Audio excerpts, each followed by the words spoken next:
What's up, everyone?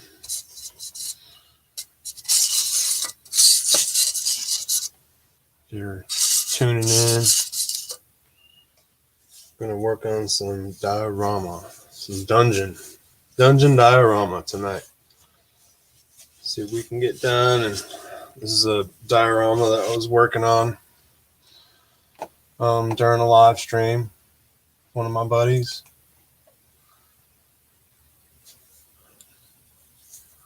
What's up, Shane? What's up, that 80s room?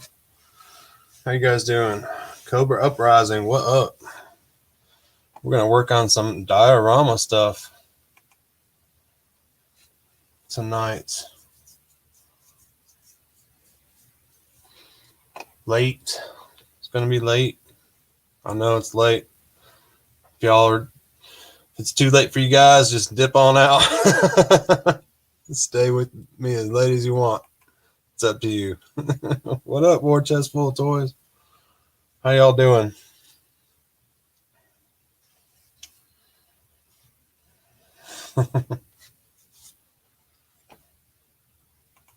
So guess who's here? Yes, I do still have my shitty camera. Sorry, guys. The new one should be here tomorrow. It better be here tomorrow.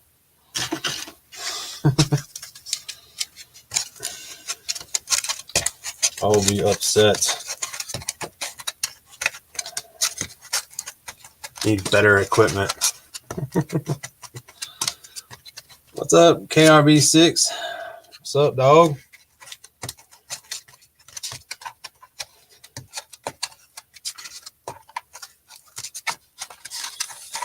I'm gonna try to spruce up this thing.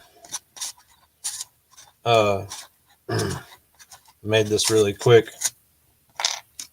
on a live with my good buddy Aaron Payne from Payne's Toy Samples. Go check him out if you haven't subscribed. It's absolutely free. He's got an awesome page there, awesome channel.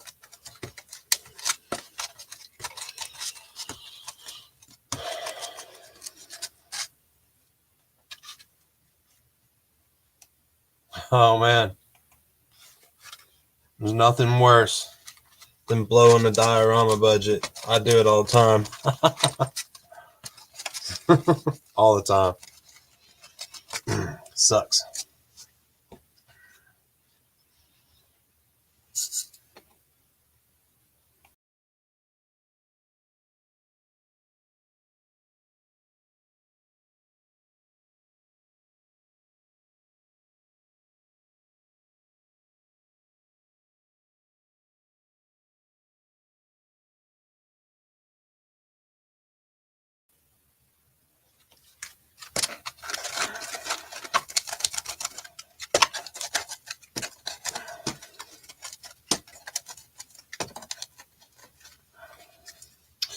Have I flirted with the idea of resin 3D printing?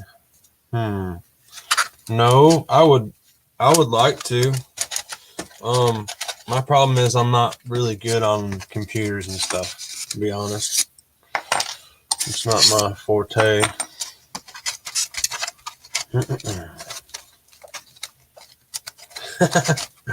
Since his wife was pissed, all I could do was laugh.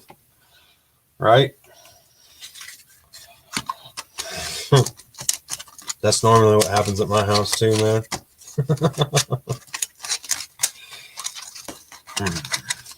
I'm trying to put some texture on this because I kind of put a base coat on it too quick and didn't texture it up. It sucks.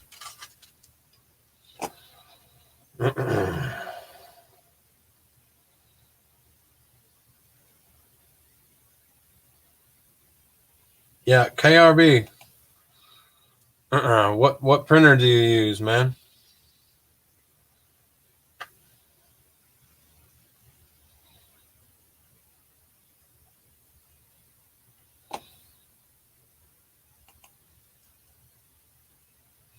I'll check it out. Throw up the printer you got, or a printer like a beginner like me could use, because I'm always willing to learn. And if you're pretty confident that I could tackle it, I'm gonna trust you. Who knows? I might be some awesome resin printer type guy. Who knows?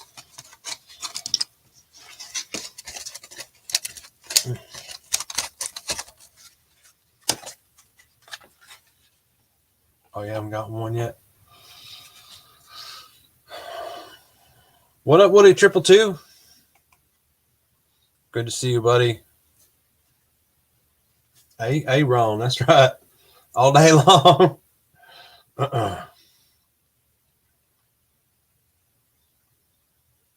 Oh, that's a great idea, Shane.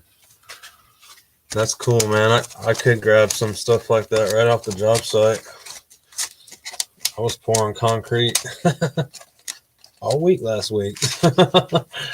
We had about like 15 2 foot by 2 foot footings to put in, so that was fun. Nothing's gonna sag, I know that.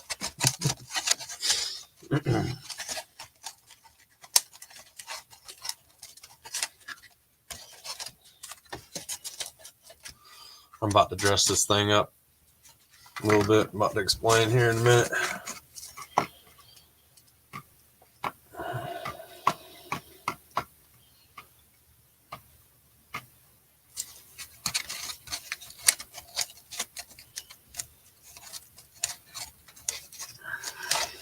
Well, research it up for us. KRB6, research it up. Yeah, man. I'll go down the rabbit hole with you, bro. I don't mind. Won't be the first rabbit hole I jump down. I climb back out. Always have.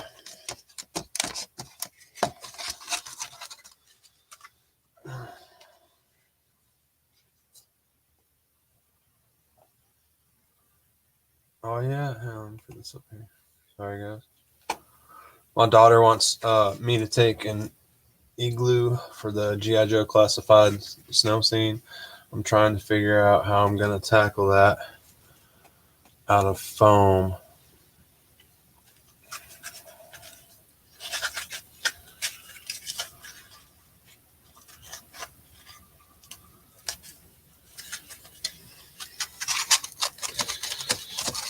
That sounds interesting, man. The igloo. And you want like a circular one, right? Obviously, with like a little cave entrance to it. Is that the kind we're talking about, Woody? Like an Eskimo igloo.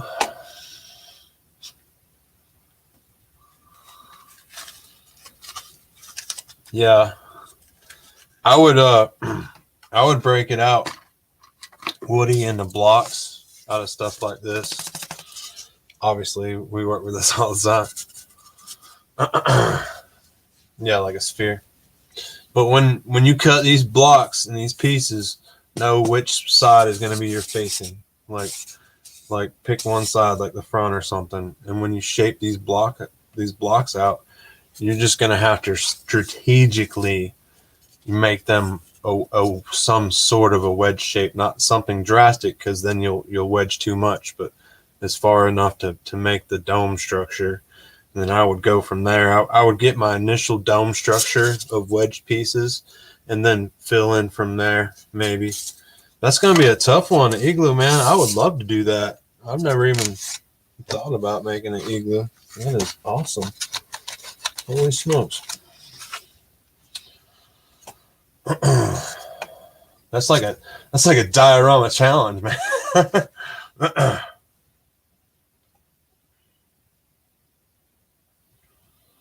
Oh yeah, lots of carving, man. Late night on that one.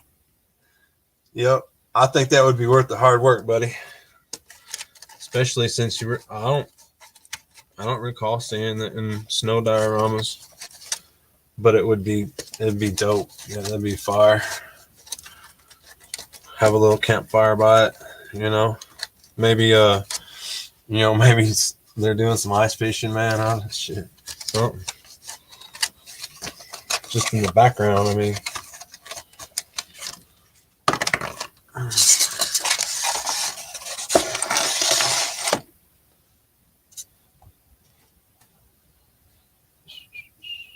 see.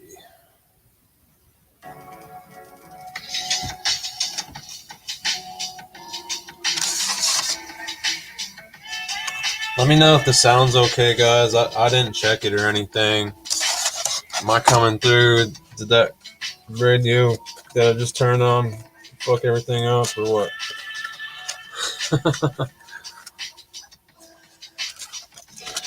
Alright.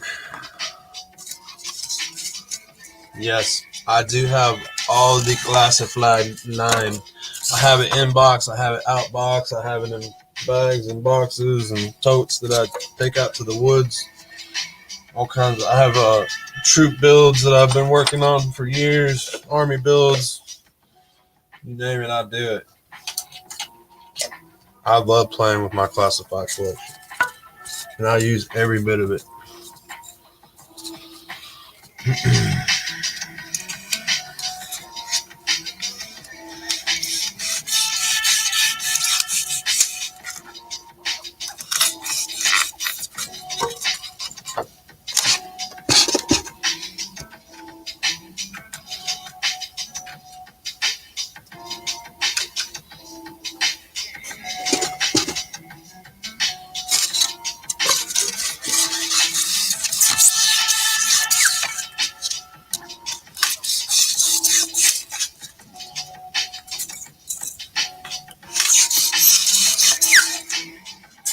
Who needs foam burner? Who needs a foam burner when you got a fillet knife?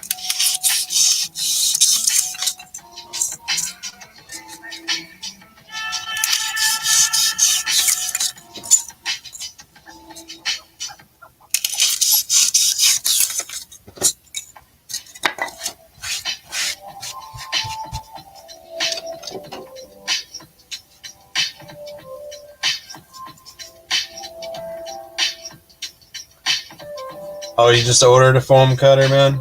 Nice. Nice, bro. I need to get one. I ain't gonna lie. I need to get one.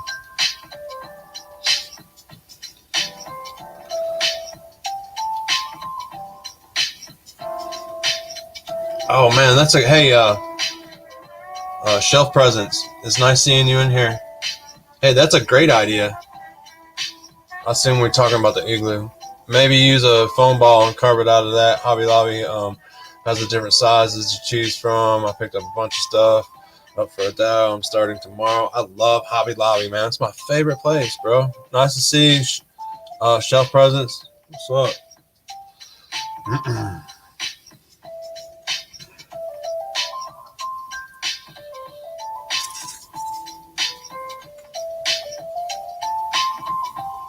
Yeah. Oh, $135. That's a pretty good price, Woody.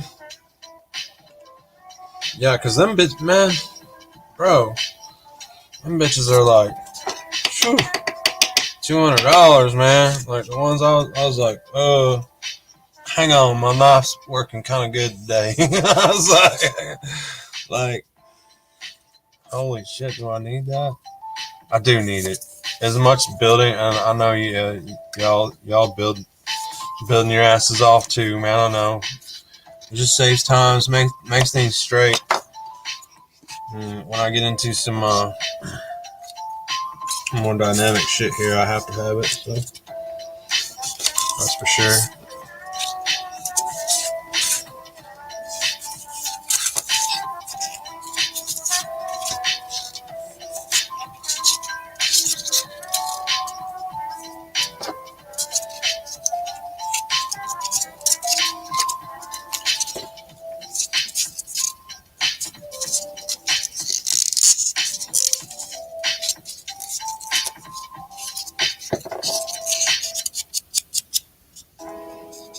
Can't find that jig that goes with it, huh? That sucks.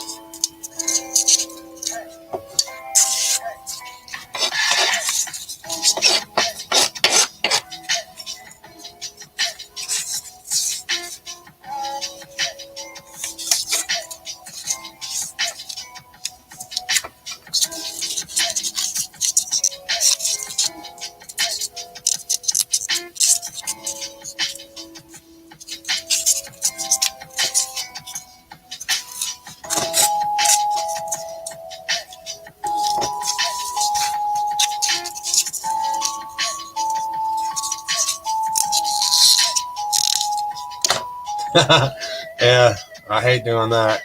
Sometimes it's put this up here, yeah. Yeah, I got the heat gun, but I feel like I go through 5 or 6 of them balls at $20 a piece before I even figure it. Man, sometimes that dang trial and error that bites us in the butt. Sometimes, you know, it was like when I was messing with that. I wanted that tin roof stuff, man. Boy, I bought that $20 sheet. I could have used freaking cardboard the whole time. $2 of all I wanted. Mm. Live and learn.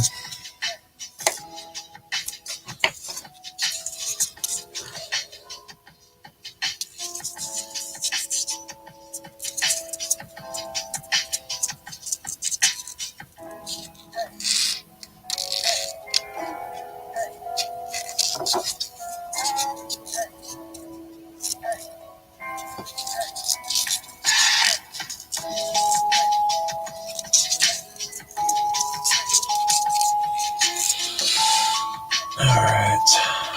I'm just trying to get some blocks established. I want to dress this up. Definitely around the door, man. It just looks too simple.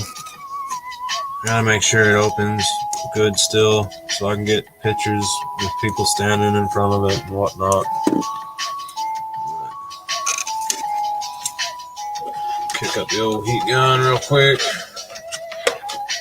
Heat gun, I mean glue gun. Plug this bad boy in.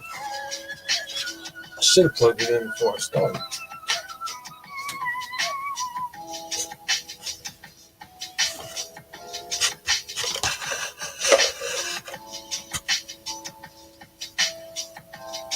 I want to do the big boy stretch back here and hope nothing falls.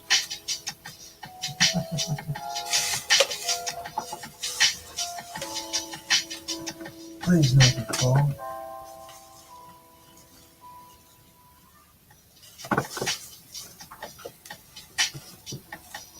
She's in. She's in.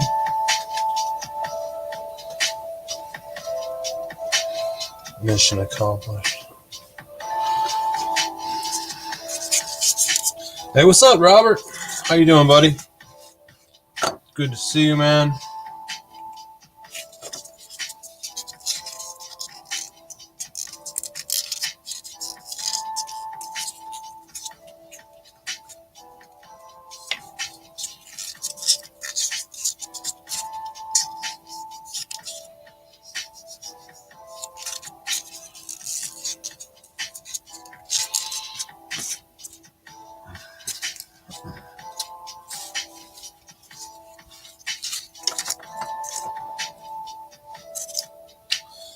Yeah, that a KRB6.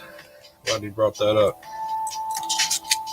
He says expanded foam would be good for snow too, like for construction, but you definitely have to paint that. Yeah, that foam is great for a lot of things. You can get that curvy look on things. Like I did that with the range viper helmet I'm doing for cosplay and stuff.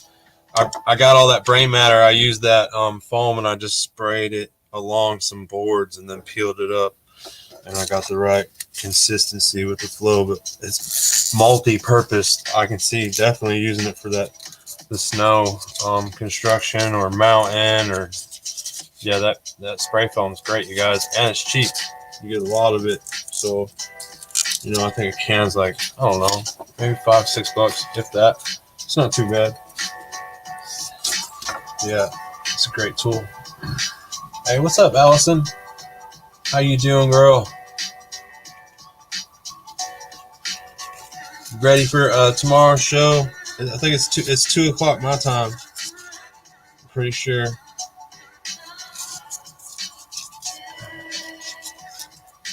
I wanted to go on. I guess we can go on a little early, maybe see if I can get.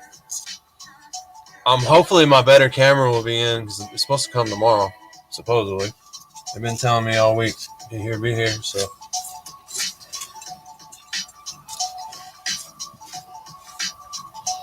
Yes, KRB6. It is tough too. Yeah. You can buy it in different grades actually on that spray foam. They have one for like cracks and gaps, and then like they're just different grades. One's for like fire and so on and so on. I only know that because I do construction, so I have to buy that stuff all the time. Fill gaps and cracks with it.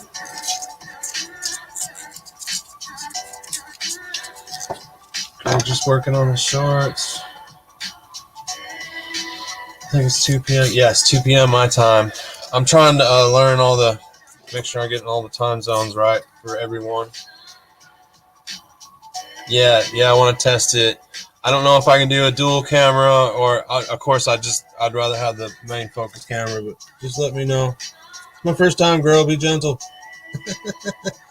I haven't colored in maybe years. I'm a pretty good artist, but I haven't colored in years. But I used to draw. I've drawn all my life, so I just I haven't put no patience into it, but I can. We'll see. It should be pretty good.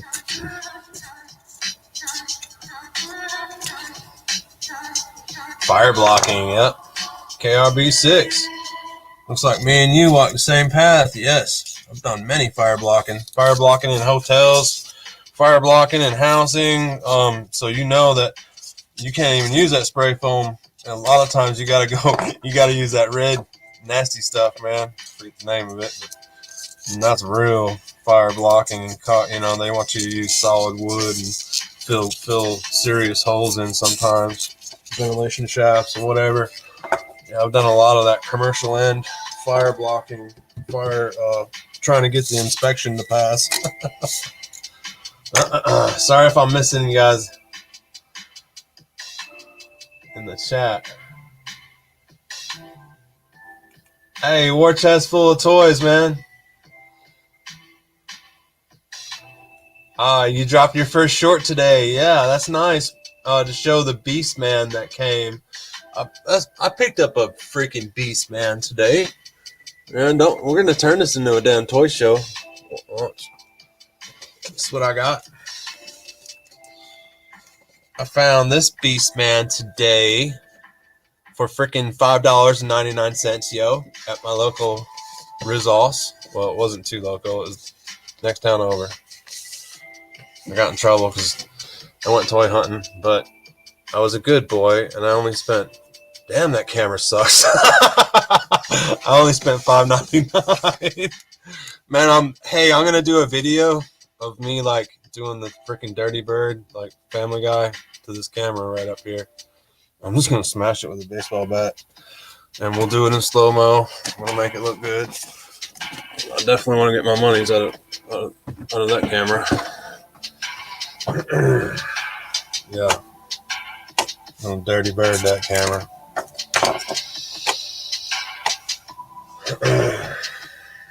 Scale of God, yeah.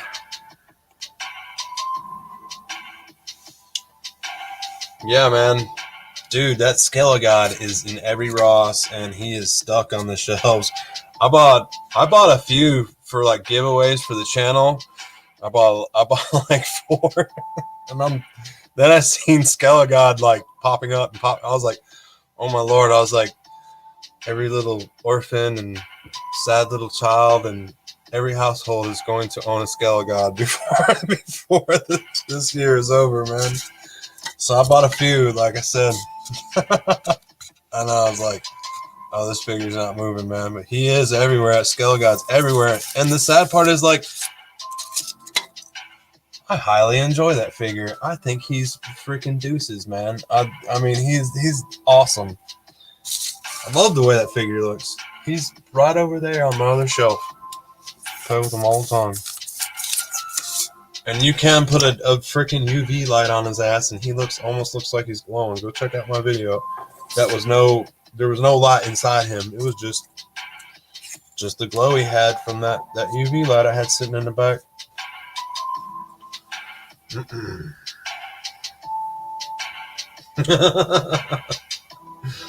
That's funny. Yes. Absolutely true, Allison.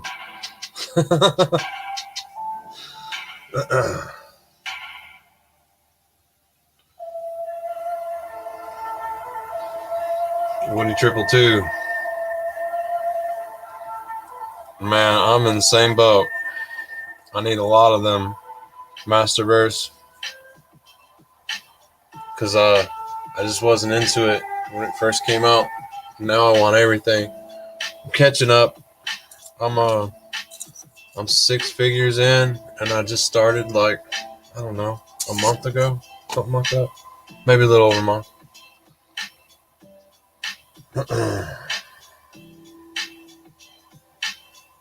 Shane thought, yeah, I think Crow thought the same thing, Shane.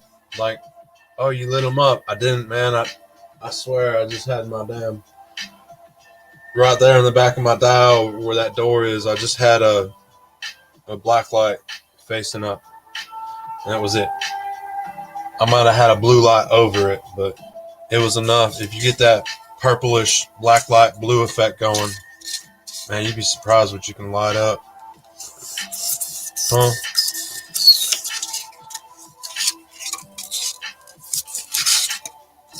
It looks good.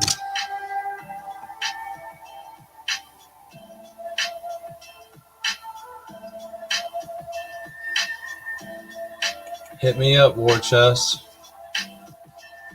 Aaron the Torn Dancer. If you need figs, let me know what extras I have and I can have them at cost. Man, hit me up. Hit me up on Insta, Facebook, whatever, man.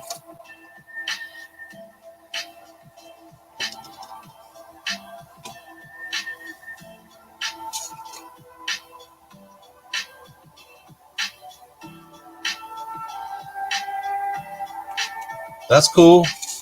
Hey, KRB6, right? Only had 2 classified figs before the beginning of last summer. Hey, a lot of people are jumping in now. It's an awesome line. I didn't collect classified when it first started. I remember, you guys are gonna laugh. I was in the store. I seen the damn Viper number 22, right? I was in the store, and I'm an old school GI Joe collector. I have almost. I don't have the whole line from the 80s, but I have about, I say at least 50, 60% of it, and a lot of doubles and triples and whatever. But I collect the line like with a passion. And when I first seen classified, I was like, that ain't my GI Joe. You know, I wasn't even in 6-inch figs. I was like, it just wasn't my thing. I wasn't having it. And then I just slowly, like, more and more figs came out, and I should have fell in love with the Viper right then and there. No, I didn't pick it up. Sucks. I know it sounds crazy, huh? But yeah, I just fell in love with the line. The more and more that the figures came out, I was like, oh shit, this looks good. I think I wasn't into it when the first, like, Duke and we had that Roadblock and stuff, and they were just like, they were kind of way outside the realm for me. But man, when they started doing like retros and all the classic look and all that, and I was like, there you go. I was like, don't try to fix anything if it was never broke. You know what I mean? And not saying that they have to recreate it to what I had when I was a kid, but I like how they're putting their own spin and just making them look more detailed and just looks better, you know? But G.I. Joe was never broke. And that's a thing that happened in the movies. It was never broke to begin with, so why change it in the movies? You know what I mean? You should have just followed the script kind of, and everything was already set in stone. They would have had more success in the movie. End of it too. Yeah, that's a hard lesson to learn sometimes. Don't fix it if it ain't broke.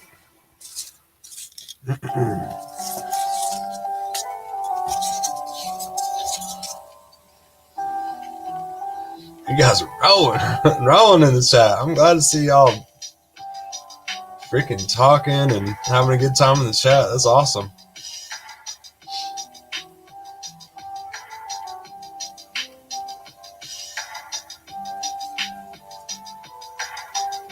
Nice.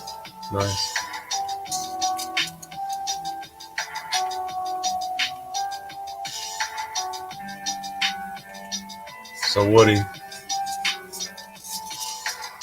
So I was collecting classified since the beginning, but it wasn't really sold till They came out with the Bat and the Alley Viper. Man, that's what did it for me. I ain't gonna lie. Those, if you go back to my my Instagram and all that, those were some of the first figs that I put up. And I remember we had Storm Shadow around that time, and freaking Spirit, bro. And that was like, I was like, okay. I was like, I'm in. As soon as I seen Spirit, I was like, bro, I'm in. And then, you know, I went and ran out, got me a Beachhead, and I got me a Blood. I bought them off the eBay like that same week, stuff, and I went crazy those first couple months. I bought the shit out of everything I could get my hands on. My wife's like, "What the hell is going on there?" But she's used to it, but like, cause she sees it with my vintage. I have a lot of vintage Thundercats, freaking Silverhawks. Man, Silverhawks are expensive sometimes, and it's just stuff like that. I got a lot of other vintage lines that I was into way before all this stuff. So she's seen it before, and she's like, another toy line, Aaron. Here we go again. Then, like, my shit's all in my bedroom, and it consumes my whole bedroom. So she's a trooper for dealing with it, putting up with me. I must admit that. Very proud of her, or happy that she puts up with it. So hopefully she'll keep putting up with it.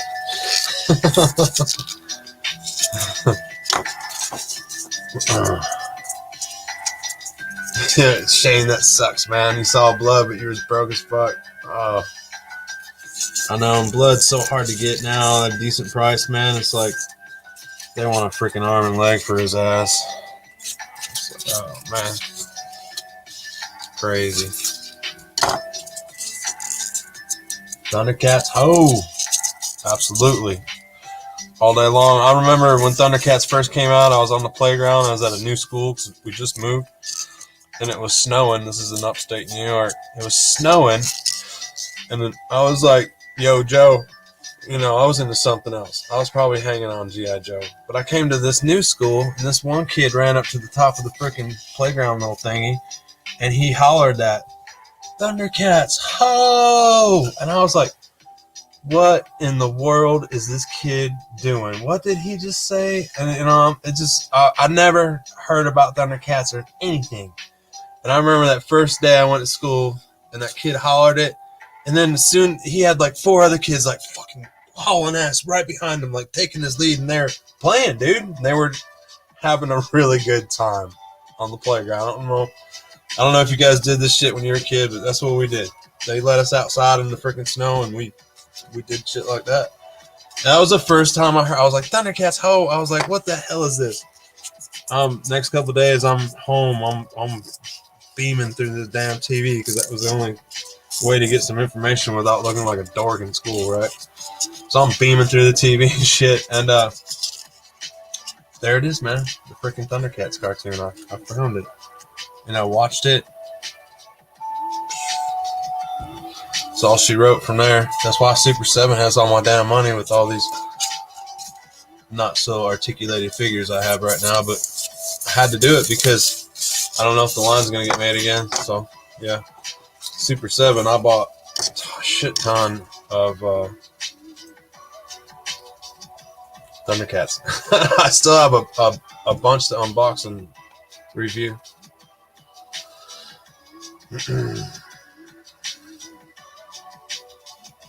Yeah, I know, right?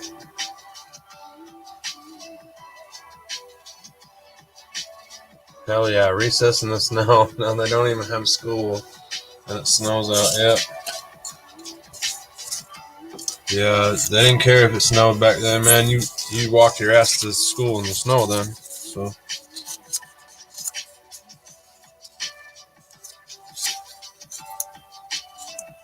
Yeah, it was uphill both ways.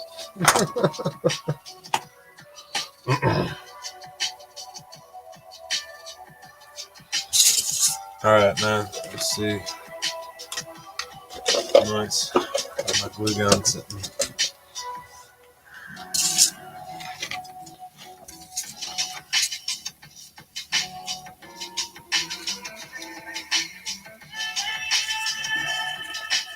How do you guys put your foam board together?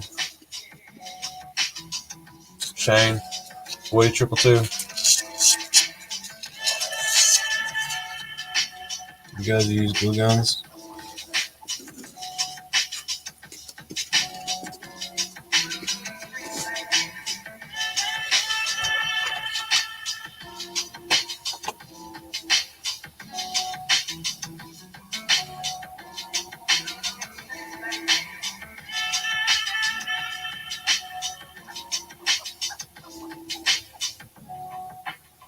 Cover Uprising. What's up? We cosplayed G.I. Joe with real BB guns. My Hispanic buddy thought Spirit was a Mexican, so that was his fave. Rock on, man. Who cares what he was? He was a different tone, you know. I would have been like, yeah, hell yeah, he's Mexican, dude. We still laugh about that to this day. That's funny, man. That's cool, man. That's the best thing about G.I. Joe is it brought all these different nationalities and cultures together and just people from everywhere. And they formed a team, man. And they freaking beat the shit out of Cobra every chance they could, man. That's the best part about G.I. Joe. Shit was all about teamwork, man. Getting shit done. Taking care of business, all that shit.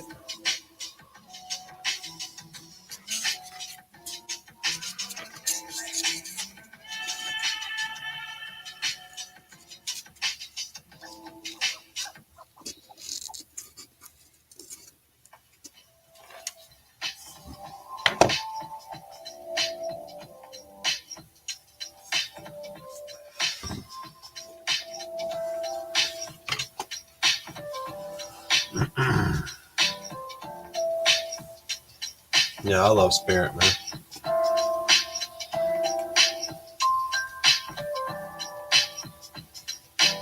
I liked how confident he was and could handle himself, and you know he had a confrontation with Storm Shadow. You know you're a bad motherfucker when Storm Shadow wants a little piece of your ass now and then, or even spares your ass now and then because he has so much respect for you that I'm gonna let you live today, but we will fight another day. You know, I love shit like that. When the enemy had mutual respect, because I try to carry that with everything, with toy tubing, with my fellow contractors. That you know, sometimes I have to compete with fellow contractors, and instead of saying they ripped somebody off or whatever, I'll just be like, well, he must have forgot about we got to do this and this and this, and you know, or whatever. I'll justify why my shit's a little cheaper, you know. So try not to make him look so bad.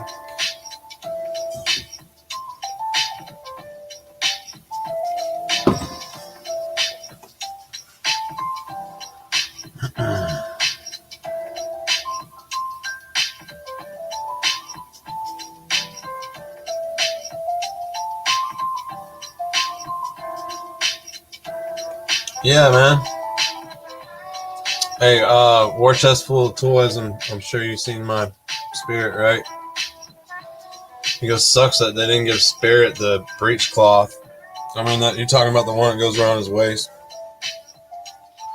Let me know if you've seen mine, buddy. If not, I'll go grab it. Shit, I'll go grab it.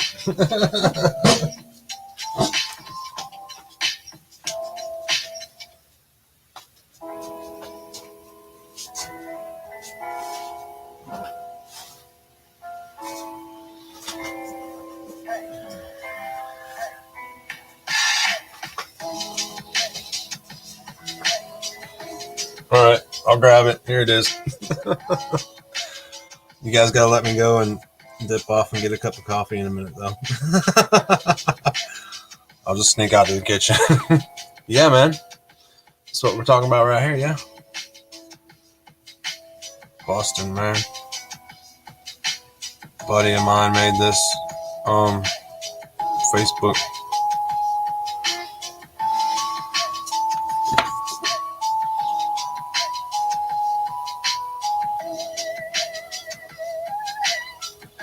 Yeah, I didn't make that. I'm sure my wife probably could. He hand sewed them, man. I'm pretty sure. I'll hold it up close to my shitty ass camera. Man, I can't wait to get. Bro, I swear I have a new camera. They say it's gonna be here tomorrow. We'll see. See Amazon. But yeah, he did an awesome job. I mean, it's not bad at all. I like the little flaws in the hand. You know, you tell it was done by hand.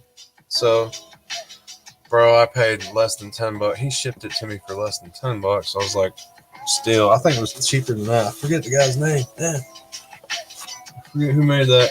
Let me read these comments.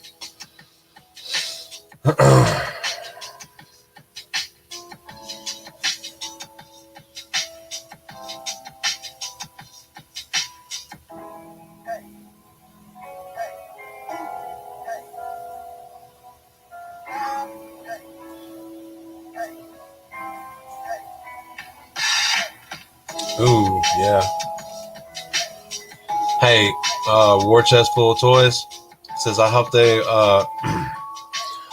make a Spirit Knight for us and give him a breech cloth war paint, or I'm going to custom one. Man, that'd be a nice custom Knight for us. Should do it, bro. We want to see it.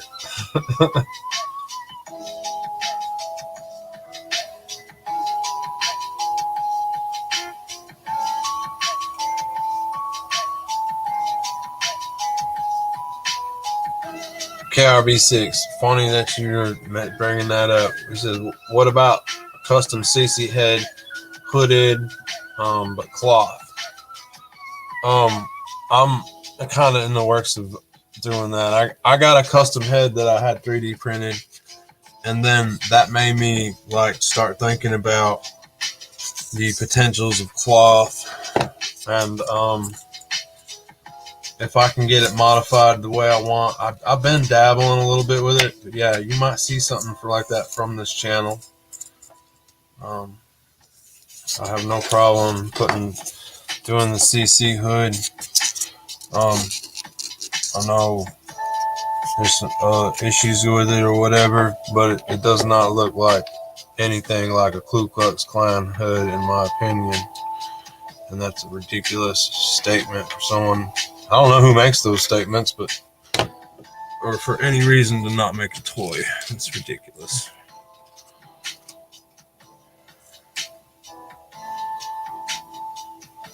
I love the hooded CC. That's just his relaxed look. When he wasn't wearing that freaking steel mask with the freaking bomb in the back, you know, he had his hood draped. It's just the Cobra Commander we came to love. And there wasn't a problem. In fact, I know there wasn't a problem back in the day, because that motherfucker was on TV every morning, no matter what.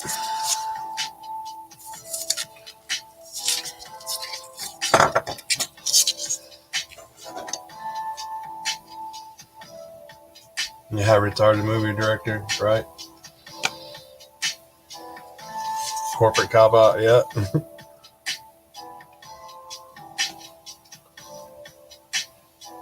I'm trying to catch your comment there, Shane.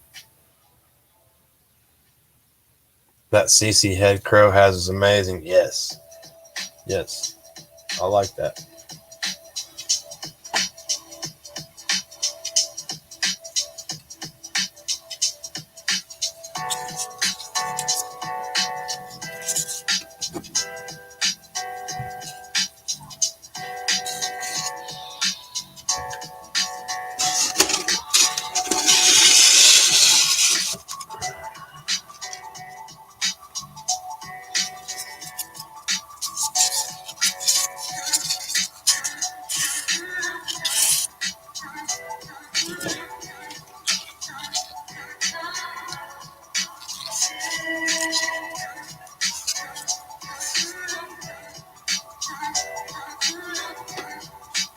Yeah, I totally agree.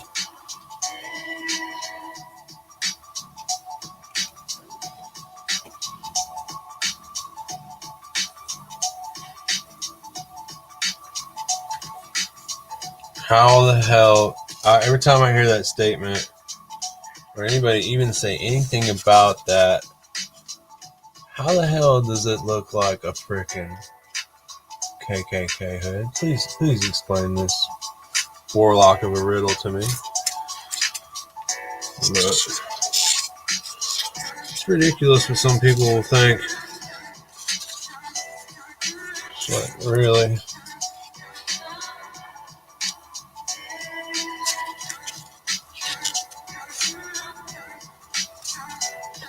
I like to think we're a little better than that nowadays. I mean, good God.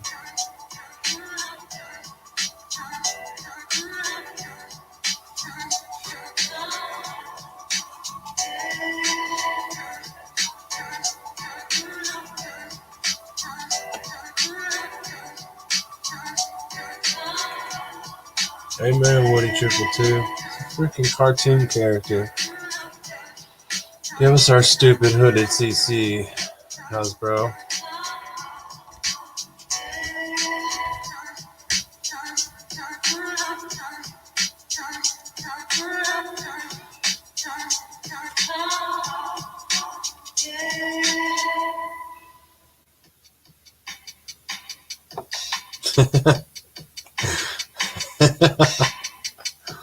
And Shane concluded it for us. Go woke, go broke.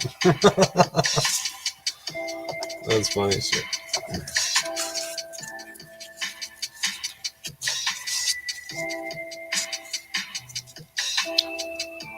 Yeah, man. We'll see. We'll get something. I'm about to make something. You guys seen them? I mean, tons of people have made the hooded CC, and there's some kick-ass printed heads you can get. So I gotta pay attention to this door a little bit here. Make sure I can still open it.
What's up, Eric?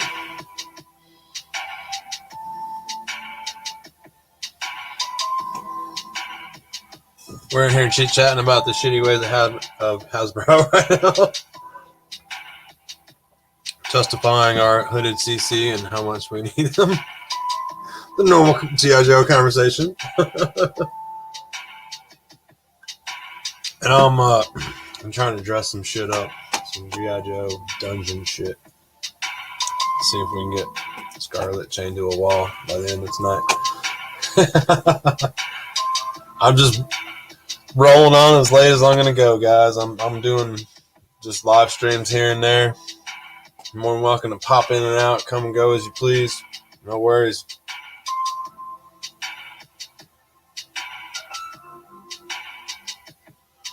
I'm over here stuck in everyone's comments.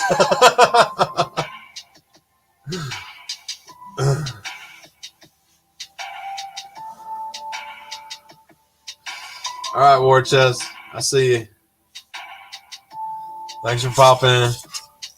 You gotta pick up them donuts and coffee. Well, if you can swing them by this way, man, that sounds delicious.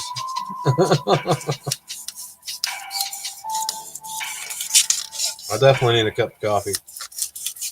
I'm gonna have to put the Keurig out here. That's the only solution. I have to express this to my wife and let her know why we need to make the drastic change. And she's got the cutest little coffee area she designed for coffee in the kitchen. But yeah, Keurig. I'm thinking Keurig right there. Yeah, that'll be nice.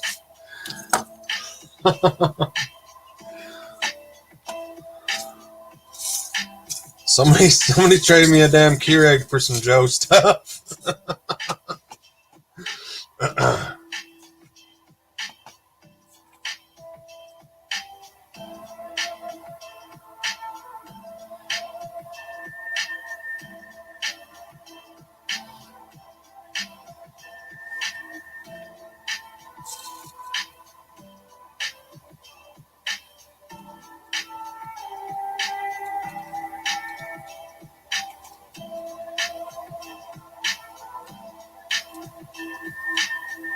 Have a great night, Self Present. Thanks for popping in here.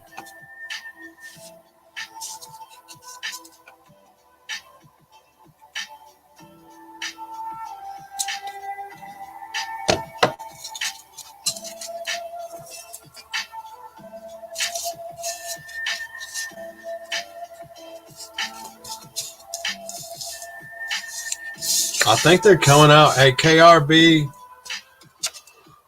KRB6. I think they're coming out with a badass game, right? There is some kind of new GI Joe game that is about to come out. Correct me if I'm wrong. I could be wrong.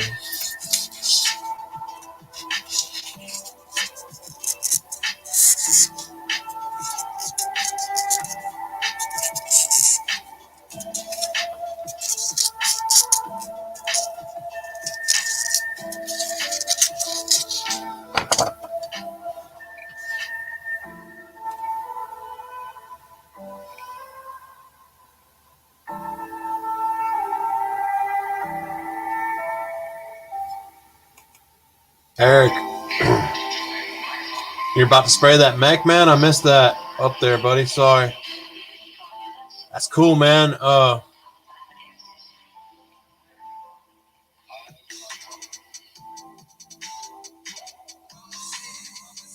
Hey, thank you, KRB.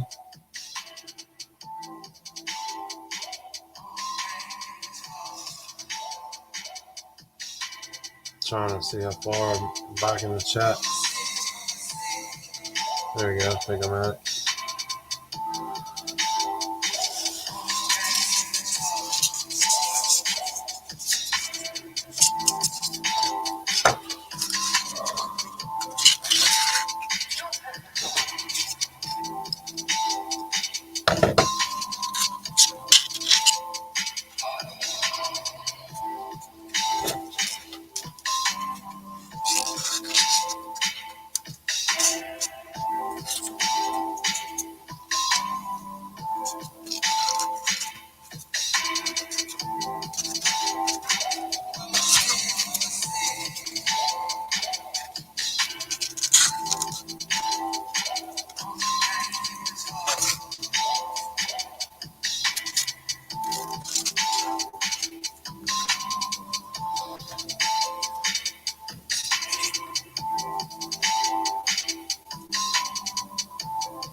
All right. So I'm just going to cut me another little series of blocks here. Let's see. I'm just going to move on down to the side. Probably going to do the same to that window up there. And then these little holes, I'm definitely going to... We're going to put some plastic around them. Some ABS. Good old ABS plastic. Kind of make some plates. I don't know if I want them square or diamond shaped. I'll have to figure that out.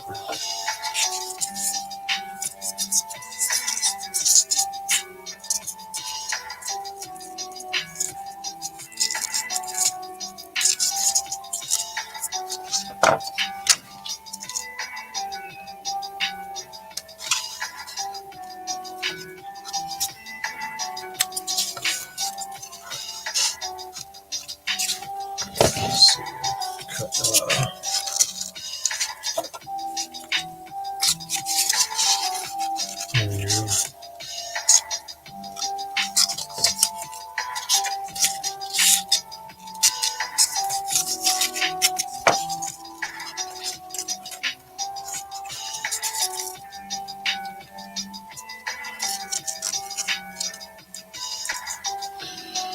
all right, still opens.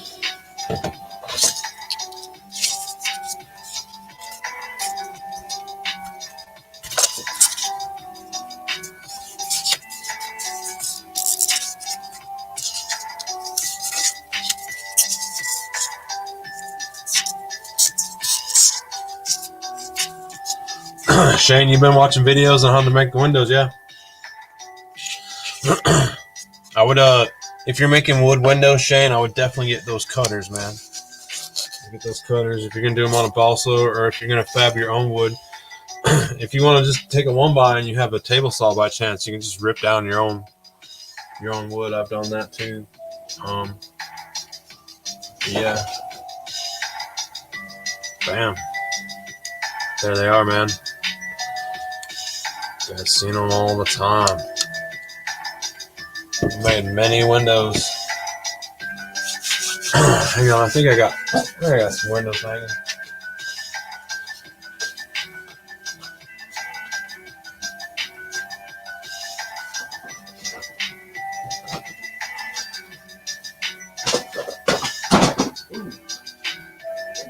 Just toys falling everywhere. No big deal. Here's just some. Here's some simple. Just, it's not even perfect. You see how I slap it together sometimes. This is just balsa wood. You know, that's not even perfect cuts. But if you're putting a frame around it or something like this, it doesn't matter. So I won't spend time on making shit perfect until I get to like the frame.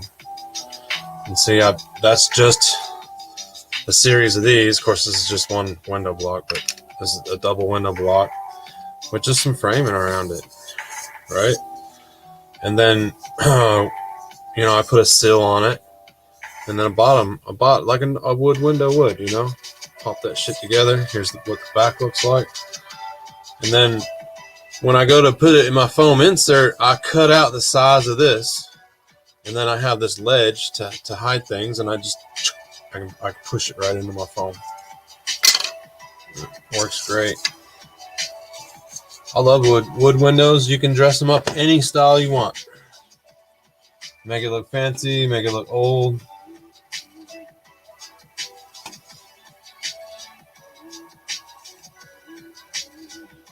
Definitely, yeah.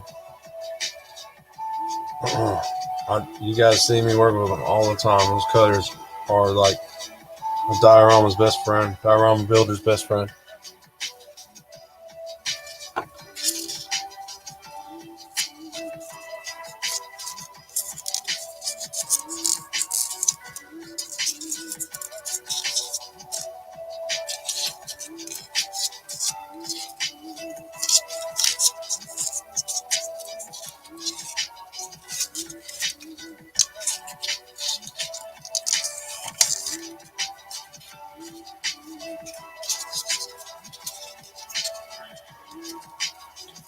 I'd normally be working on the Zartan layer, but it's over there drying right now. It's so damn close to being done. You're probably just going to see the video pop up this week for it sometime. Yeah, I would have done that live, but I worked on it earlier today, and it's sitting over there drying. It's at a little happy point. I worked out a lot of, there's a lot of electronics that I added to it last minute, and some cool little features for the reveal. But yeah, we'll say I put my RC skills to the challenge at the last minute there with wiring stuff.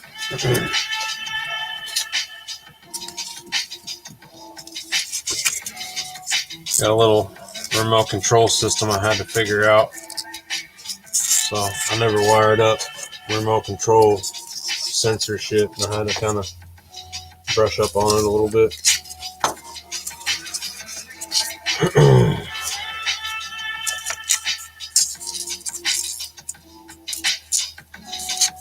Hey, what's up, Paul? Yeah, late night crafting, man.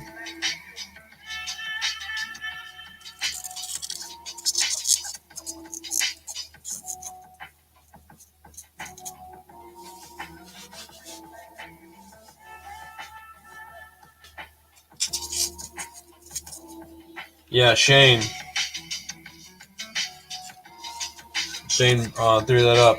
Everything I see seems 3D printed. It's so easy for people to make a window 3D print or whatever. I've seen a lot of them myself. If I was into 3D printing, I'd probably be 3D printing too. But there's also, I mean, it's more time consuming, but there's also a certain aspect of when I look at my dioramas and I see my windows and they're not all exactly the same. You know what I mean? And that's kind of what's going to separate you from a 3D diorama build and a handmade diorama build, is that it's just going to look a little bit more aged and like, you know, just it has that look. Not every joint's going to be perfect. And where 3D print, I got the same exact window, you know, whatever. I guess you could print them to look, but I like things to look a little bit imperfect on my dioramas because I build old shit, old buildings, castles, whatever. It's not a brand new city that I build all the time, but you know, if I did, I guess the 3D print would look good. But, so that's another aspect. If you're a diorama builder, old school, new school, you know, being the 3D print. I'm always like, when I see something, I'm like, how the hell can I build it? You know, without you running the 3D or whatever. How can I get that shape, that form, that what I'm looking to achieve? But man, I'm not saying that I won't be into 3D printing.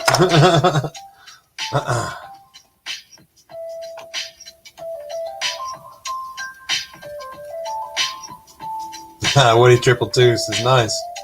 Can't wait to see that thing done. Yeah, Bobby is going to be a lucky man. He is, man.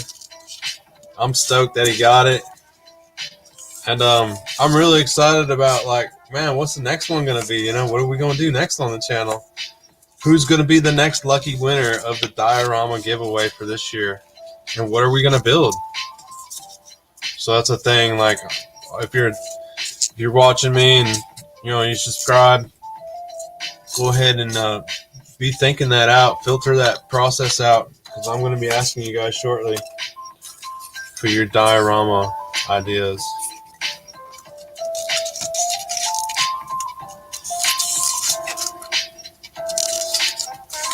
We are going to do it again, guys. Try to remember to stay within, like, shipping terms. Like, I'm going to tell you right now, I'm not going to send an 8-foot Statue of Liberty to you guys, but let's try to. We might. I'm not saying I'm not going to do the Statue of Liberty. I just doubt I will ship the Statue of Liberty. So that might get done on the channel one day, but try to keep it in those standards of be like, well, he's going to ship it to my ass, so. And you guys didn't know. You didn't really know that you were going to win the diorama until later on. So now that the secret's out, we know how these games that the Toy Enhancer likes to play. I have a better idea for the contest.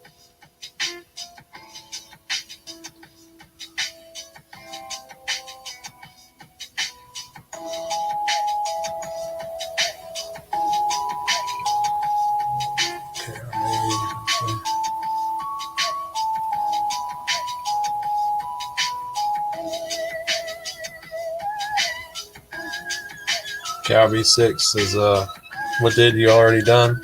Is that for me, buddy? Oh, Snake Eyes Family's car. All right, Snake Eyes Family's car accident. The next diorama. That's awesome.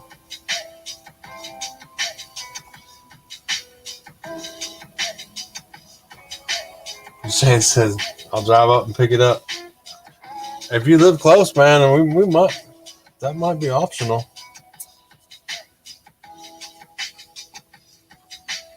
That's why I've been trying to like ponder what would be a great giveaway, like build the diorama ahead of time, then give it away, or do it like I did it last time, where you guys pick it, and then I pick whatever idea is the best. And if there's multiple people, we're gonna have to do like Bobby was out of 9 people that picked that idea, and he won it. And I tossed everyone in a bucket for that one. If you guys don't remember, I pulled them single-handedly because I build my dioramas single-handedly.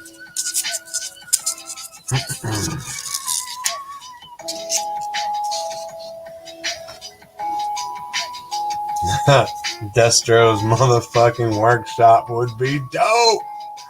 Woody 222. Look at you, man.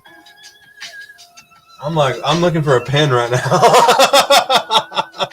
Destro's workshop. Hey, shoot that to me in a message, please. I don't want to forget that one. Holy shit. That is dope, man. Wouldn't that be fire? I definitely man, you guys are going to probably be like, what? But yeah, I haven't opened my Dr. Mindbender yet. So he's still sitting in a box. I think there's 2 of them sitting in a box. One or 2, I forget. Anyways, I didn't open the bastard up yet. Man, I need to get my Mindbender experience going on. And I've definitely seen his laboratory many times in the cartoon, so it was pretty dope when they were building Serpentor and shit. I think they were in the Cobra Temple at that time, pyramid or some shit, something like that.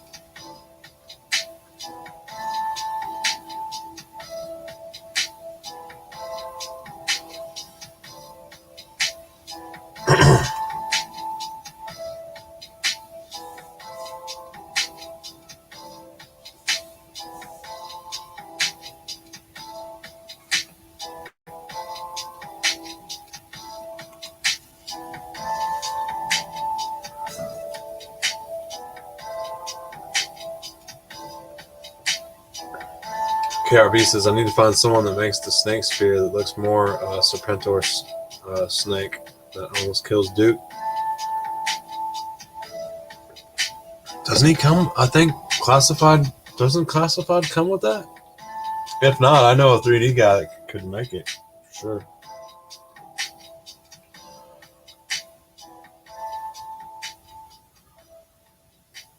Yeah, right, Paul? The Mars Industry Dio. That's an interesting dial. Has somebody made that yet?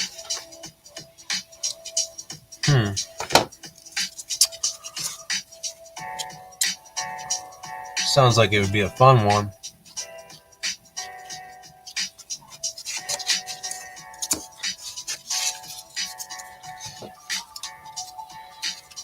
Try to cruise through these blocks really quick. Get on to something different.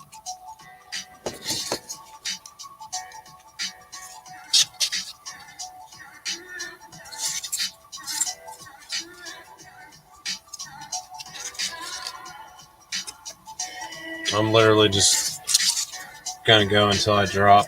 This is how I spend most of my nights. Eat dinner with my wife, and she likes watching TV. She normally crashes out to that, and I like doing this. I don't like wasting my time in front of the TV when I know I can be out here creating something that I can enjoy, other people can enjoy. So, not saying that's bad, and I know that's her free, that's what she does with her free time. She watches shows, so I don't ever put her down for it or anything. You know, we make other time to spend together. So that's a hard balance to make sometimes, but we make it work. She knows I love what I do. She knows I want her to be happy. But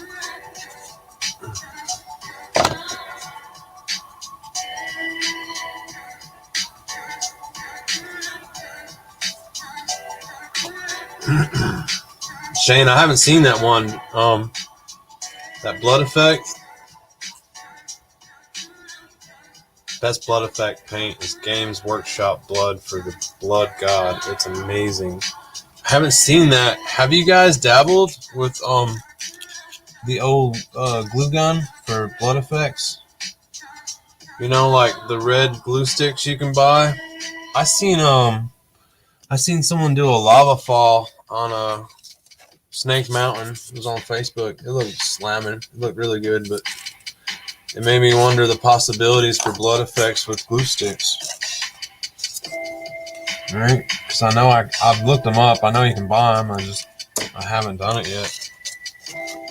And I'm getting to the point where I'm going to do like a bloody war scene. So it's coming up in my storyline for Cobra Army.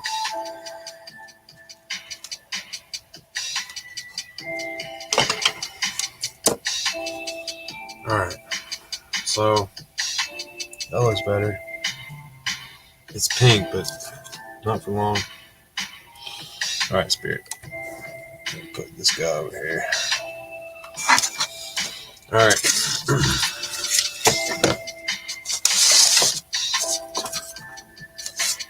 These holes. Let's see what we can do here.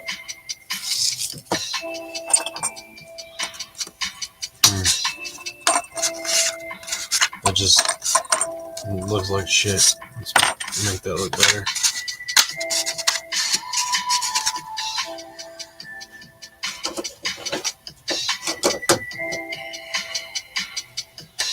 Where the shit are my snips?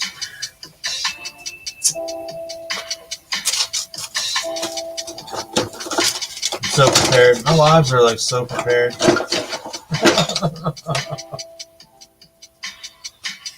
Can't you tell?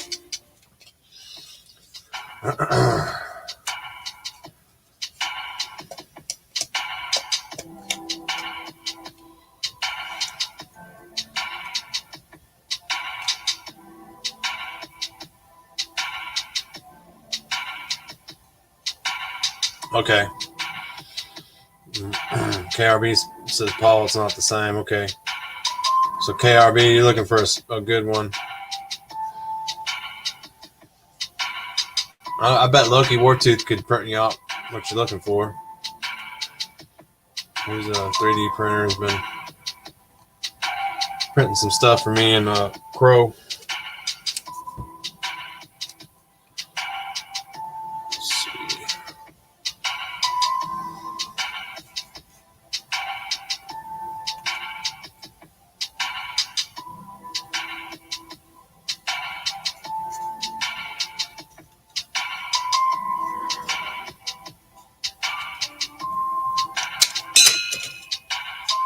Oh, that almost went in the...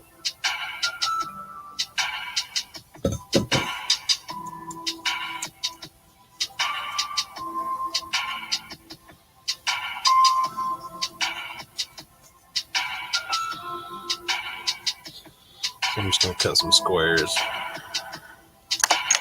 Shit. That'll go flying.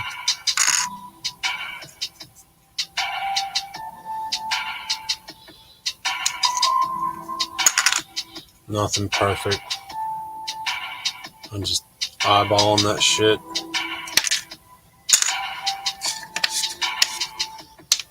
Some blacksmith got paid like 3 cents to make these bitches or something.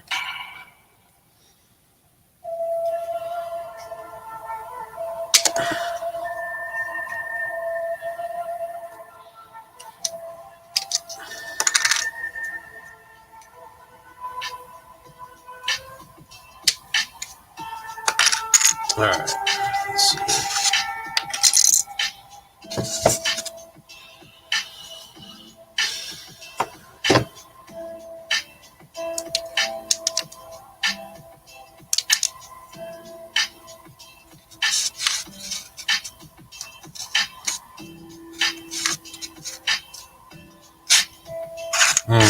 Man, this is where I always have trouble. Alright, everybody take a quick look. It's left in the chat. Square or diamond shape? What do I do?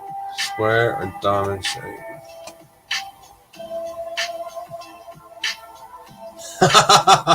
Hey. Oh shit. Hang on. So like the first one. You want them like that? I can't spell. The edibles have taken over this funny shit, right? Well, I'm glad you are feeling good, KRB6. That is definitely a necessity. I always take care of that right before I go on.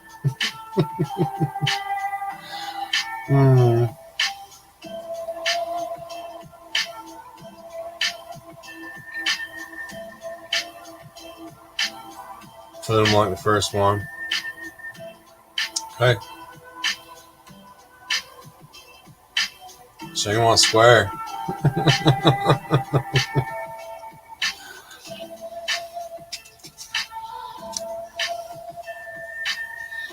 What do you think? It's 2-1. Square. Let's see.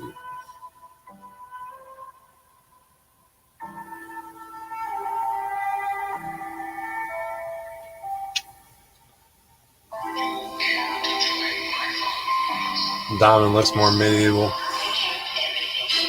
Yeah. We got Googly small enough for those. I do, man. I do. Like, oh shit. Hey, you ever burn the shit out of your arm with your stupid glue gun? Ouch. Yeah. Bro, you guys do the googly tricks, man? Let me hold it up my shitty camera there. Googly wooglies. These are the tiny little bastards. Anyways, you're looking for an instant round little rivet, like that's money all day long. And then working with ABS, you also have like an option of the there's a smooth side and then a texture. See the texture side, which I don't know if the googly will stick to it. The texture side, we'll see. I don't even know if I can get the sticker off a googly that small. I don't even know if there's a sticker on a googly. We gluing the misses. Fucking super gluing the misses.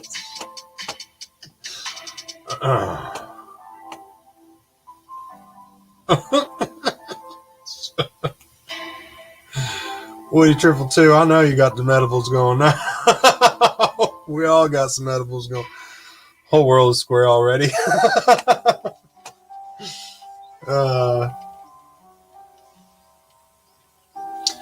Yeah, Woody 222. Right on, bro. That's what I was gonna do. I was gonna paint them shits to look like rusty ass chains, man. I even got some chain, bro. Hang on. I got some dope ass fire chains in my Hobby Lobby. Hobby Lobby. You guys seen these? These baby hinges? I fucking love those things. I've had those for years. I use baby hinges everywhere I can. Anywhere I can make something swing. Look at this dope ass chain. Word to your mama. Shit, bro. Bling bling for $4.49 at the Hobby Lobby. Sorry guys, my camera blows monkey balls. I don't know why. Some shittiest camera I ever bought. DS77. Down South 77 hooked me up with a good link. We're going to try that one. And if not, Tony's Figs hooked me up with a good link. Alright, KRB6. Play it up.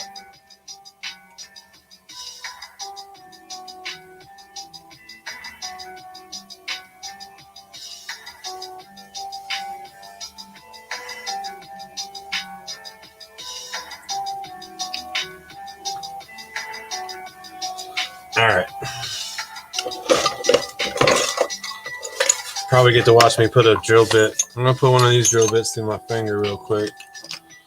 I'm going to see how painful that shit is. I'm imagining it's going to be brutally painful. No, that ain't the one. That ain't the one. Oh my lord, Milwaukee. How the hell can you even pull these out? Jesus. They definitely didn't want that to come out of there. Alright, that's about it.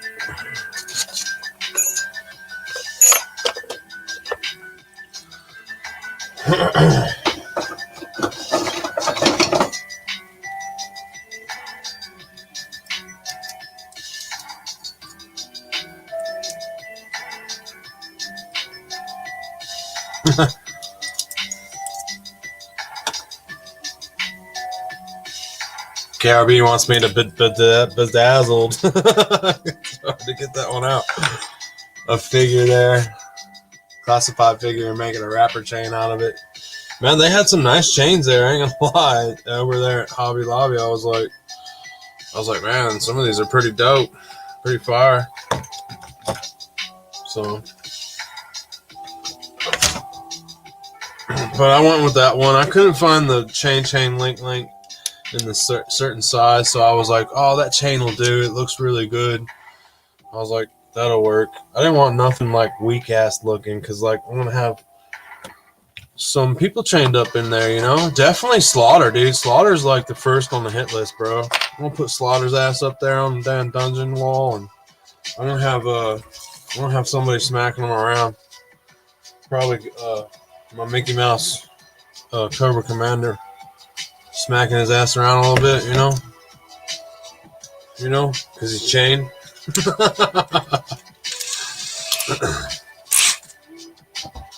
Alright, got the D-walled out. Make sure I don't let it fall off the table and hit me in the dick, because it's going to hurt like a bitch. Alright. If something goes wrong, call my wife. She'll know what to do. She's got the speed dial ready.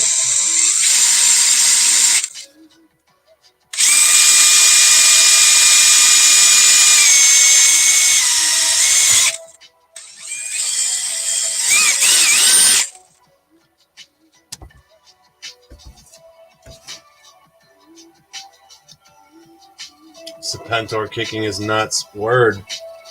I'm down with that.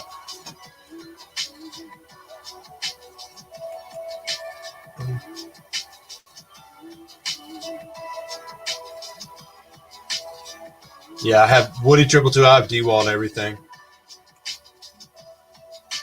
I switch every now and then. I used to be a rigid guy for the longest time. And especially if, I'm like 27 years in now, construction. I've gone from everything from Makita to Milwaukee to D-wall and back and then,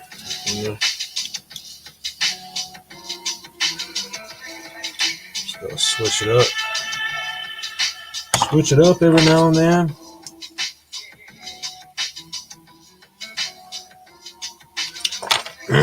Damn, that bit.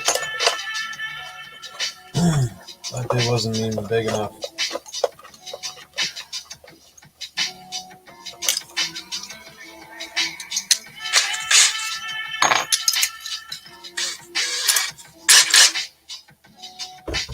Re-drill.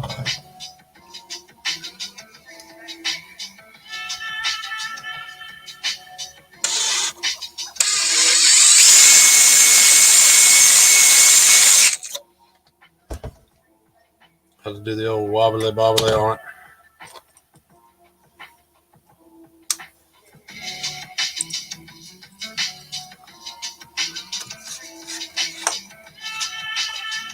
Something like that.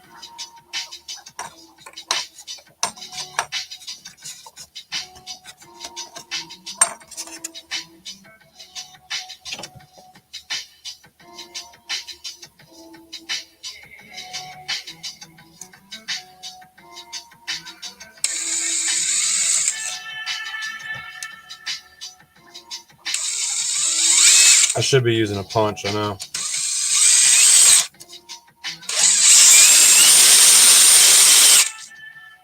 Should be using a punch.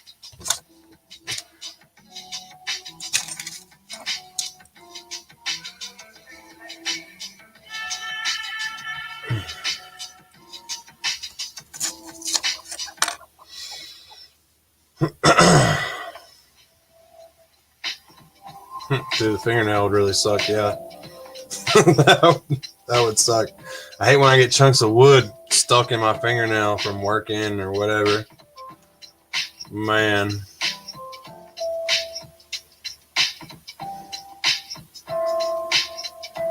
Oh man, you cut your finger to the bone. Oh wow. Ouch. That sucks. I put a screw in the palm of my hand and then I had to back it. I was holding a board, literally put the screw in the palm of my hand like a dumbass and had to back it out because it went so far. I wanted to yank it off, but I put it in reverse. And then I'm probably sure I smoked me a fat one and went the fuck home that day. That was a long time ago.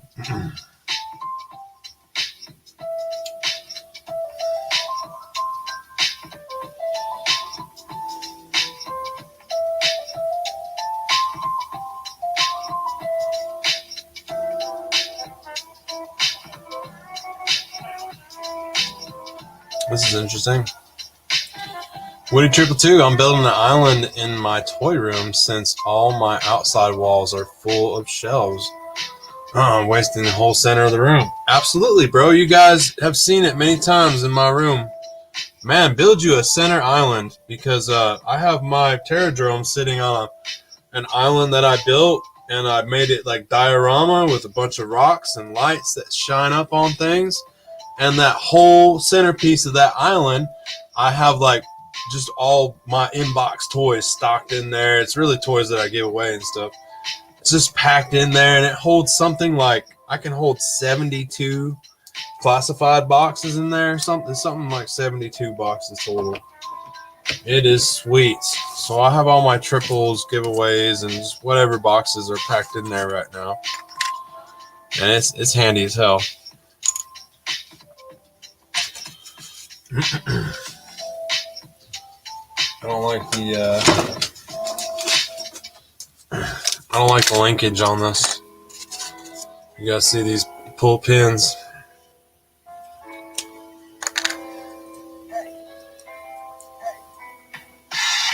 See, it's got the little like something you'd have on your keychain, right? I'm gonna try to change the linkage real quick. See if we can downsize it. I might not though. I might change my mind. Sometimes this shit I go through to make up my mind. Let's pull this off though. Let's try a different one.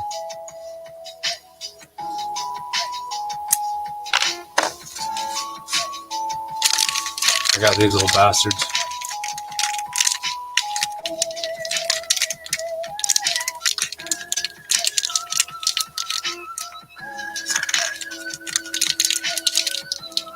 Which I was hoping, because they have like a million freaking sizes, right? Here, Spirit. Just bear with us here for a minute. I'm going to gently remove your freaking hand Hopefully. Thank you. So when I bought these links, it was kind of like hoping they would do that number, right? At least. Or the point where I could. So if I wanted to chain up a Joe, you know, I would have enough room. Hopefully that's going to be enough. You know, but yeah. Between the chain and whatnot, hopefully I still got enough room. We'll see when we cut that and stuff. You know, shit you gotta think about when you want to chain a freaking Joe to the wall. It's unbelievable.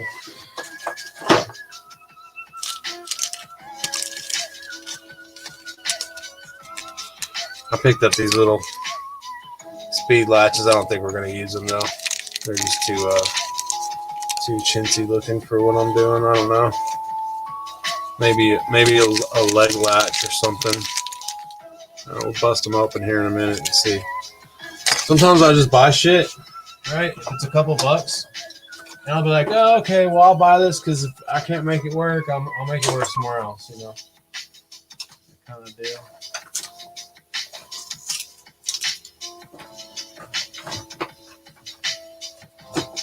What is it? Oh, there. Okay. I've been using these too.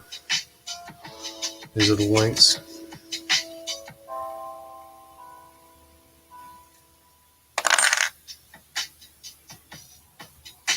Man, that camera sucks. I can't wait to throw that camera out. New one comes tomorrow. Well, I mean today.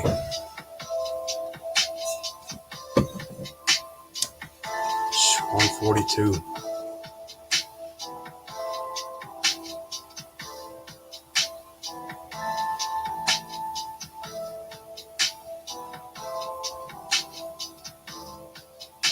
Woody, you're all in on classified, huh?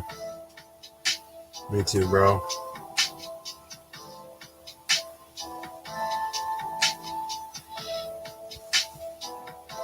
I kind of put my vintage collecting on hold for now, so I can concentrate on classified and stuff. Because I've been collecting vintage stuff like my whole life, and it's, you know, which I mean, classified is gonna be around too, you know, my whole life, but it's just a interesting toy line going on right now.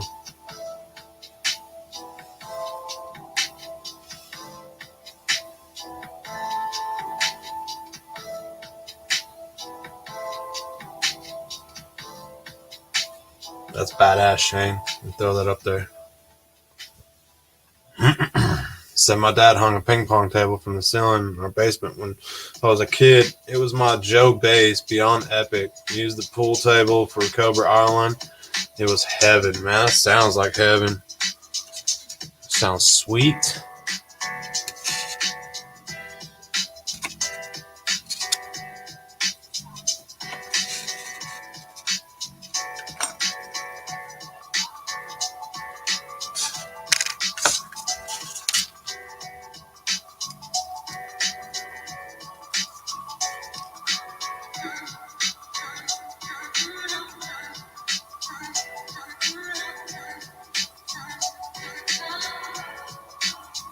Nice, Woody.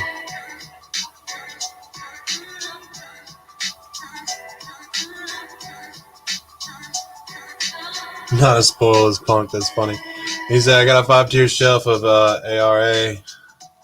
I keep about 65 figs, 7 vehicles, all shit that I truly love. Isn't it awesome? I stare at my ARA collection every night before I go to bed. I keep my fondest things right next to close to my nightstand there on the wall, like the whale. I have a couple dragonflies, and then we have I have 2 tomahawks that are right there. I like all the jets, so you know, of course I have the Sky Striker right there. and the Conquest. And my Raven sits like on my dresser. I'm sure my wife loves that.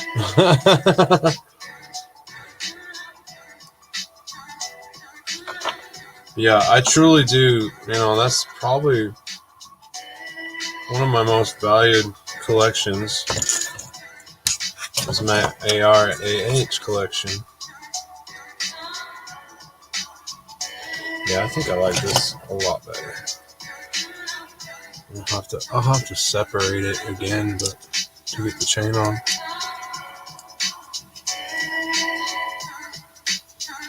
Okay. All right. So that's what I did. I put this loop on here, the smaller one. I can already tell that that is going to look a lot better than the keychain loop that was on these originally. Just as far as this just looks cheap. Keychain loop. This looks more like steel-like. Sorry about the bad camera, guys. Yeah. But yeah, what do you think? Little loop is going to look a lot better, huh? Let me know.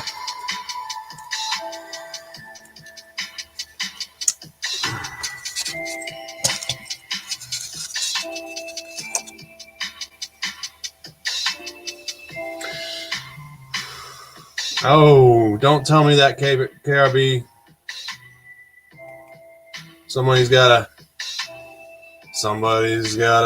Defiant for sale. That's one thing I'm looking for.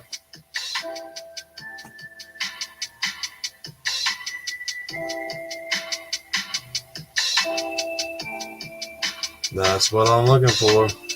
Woody 222. You looking to whiten it up? Still got the Terradrome. I want to whiten it up first, and then I'm going to sell it 100% complete. Man, I got lucky. I bought a Terradrome last year. And that's the one you see. Or was it the year before I probably bought it. But, man, I got it for $150. It's a great story. The gentleman put it up on Facebook for $75. Obviously got just destroyed with messages. I don't even know how. I think I got alerted to it from my Facebook Messenger. Guy got destroyed with messages. Somehow came across my message. I told him, I said, I'll get it right now. I said, I'll give you double of what you're asking for. So he wanted $75 at the time. I told him I'd give him $150. And then he messaged me back the price immediately got changed from $75 to $150 immediately.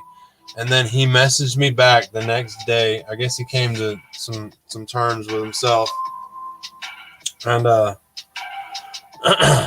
he said, look, he goes, I had so many comments and so many things. And he goes, I noticed that I looked at your page, and he goes, I seen your classified G.I. Joe. He was talking about my room. He's like, I seen your toy collection in your house, and he goes, that's what made me decide to let you come pick it up for the $150. I was like, holy smokes, you know, at that point I'm like just thankful I'm getting a Terradrome for $150. It was only missing a few parts. It had the fire bat, everything, man. I had to buy some caps, a seat for it. It was almost complete. So he had it from his childhood and had it the whole time since he was a little boy, and really wasn't just educated or didn't care about G.I. Joe to keep it around. It was taking up space at this point and stuff. And I kept in contact with the guy, showed him what I did. I told him I was at that time I was in the process of getting into YouTube and developing my channel. So I wanted that to be a centerpiece in a diorama build. So I got real lucky with that Terradrome 150. Thank you, Woody. Appreciate it. And the guy got to see that it was going to a good house. He seen the stand that I built for it, and to this day, I see it every night. Or when I go to bed, every morning when I wake up, I can flick the lights on it at the flick of a switch. And I love Cobra, so you know I love the Terradrome. Change out this one I'll change out this one loop here. And then we'll go ahead and mess with some paint, some chains. Man, it's getting late.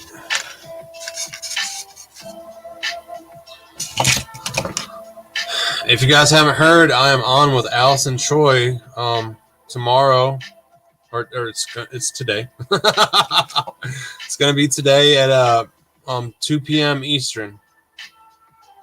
All right, and we are going to be drawing. We're going to be coloring some G.I. Joe pictures. Yeah, she picked out some nice G.I. Joe drawings, and it should be pretty dope.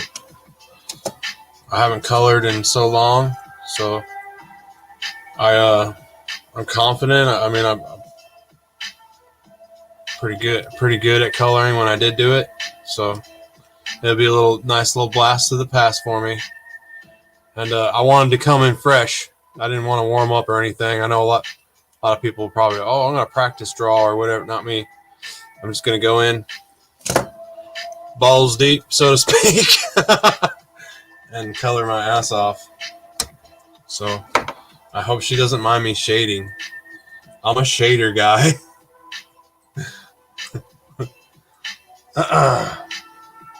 Hang on, let me see. Sorry, guys.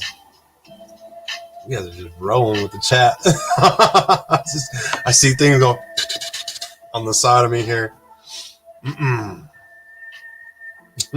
Thanks, Shane.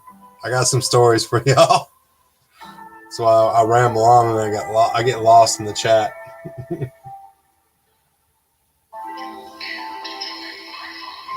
Your brother fell off. I'm maybe on your Terradrome. Oh man, that sucks. Yeah, KRB. Oh, that sucks, man. That's why I wanted to put mine on the stand, because when I picked it up from the dude's house, that's where he had it. He had it on the floor somewhere, and it's like, oh man, it's so easy to get kicked. If you got a Terradrome, man, do whatever you got to do to get it on a stand, a table, or something. Because if it gets kicked, that plastic is too brittle right now.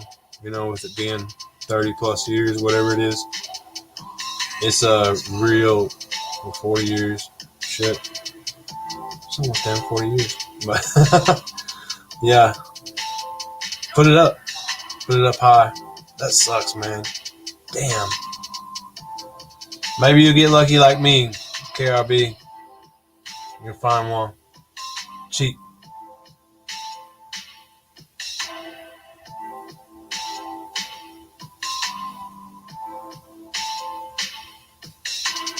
Hey, I got you, Woody 222. I'm busy too, man. Stay busy, Woody 222.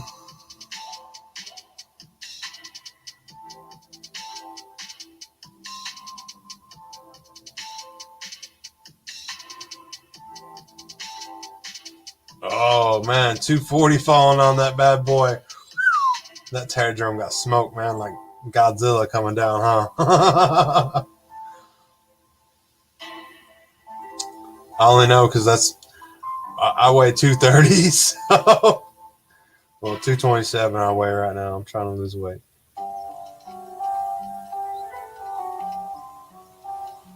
Wouldn't that be sweet if they came out with a classified Terradrome? How big would that bitch be? I mean, of course it wouldn't be. The original Terradrome wasn't even to scale, you know? It doesn't have to be scale, but big enough for a classified? Man, might be something we have to build. Might be something we have to build.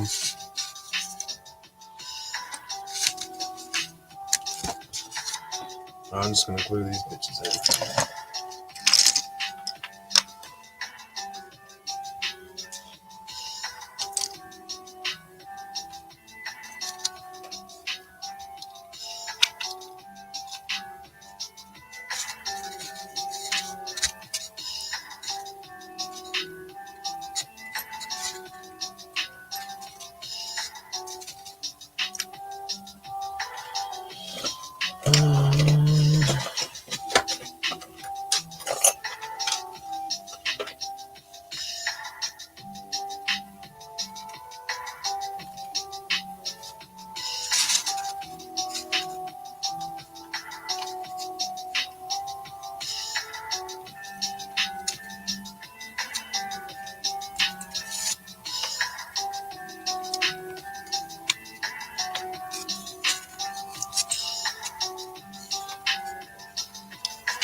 Ooh, Soldier Joe's for a stereo.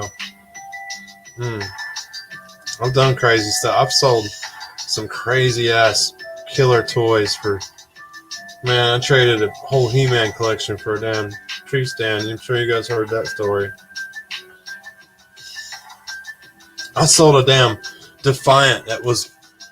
It wasn't complete by no means, but it was in great shape. I sold that damn thing for like $40 one day. This is before I knew how much they actually went for. I got it for free. The Defiant. It was in a building that got demo. We got to demo the building, and we went up there, and there was a shit ton of He-Man and G.I. Joe figures, and the homeowner was just like basically giving them away to everyone. And I got there late, but I did get the Defiant stuff like that. But she had like rattlers and shit she was giving. I was like, oh my god. And the other construction workers already got that, and I was like, holy shit, guys, you know I collect this stuff. And the one guy was a prick. He's like, yeah, well, I got some. I'm just going to give them my son and let him go play with them. I was like, well, rock on. Give them to your son. At least your old ass ain't going to sell them for freaking beer money. But yeah, I did get the Defiant that day, so I can't complain. But I didn't know how the value of it at the time. This was a long time ago. About 15 years. Maybe longer.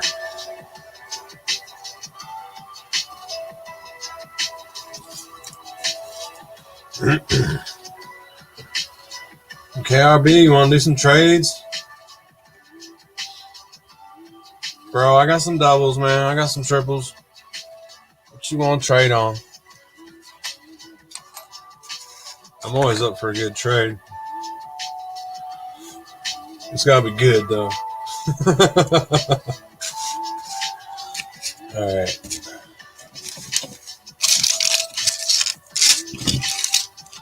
Found those baby hooks.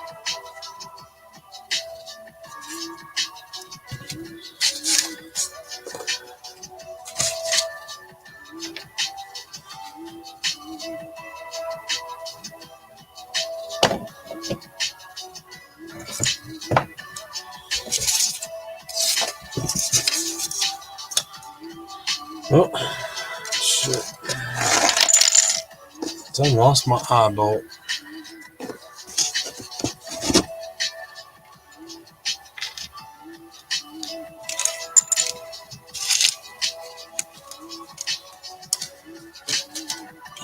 There's one.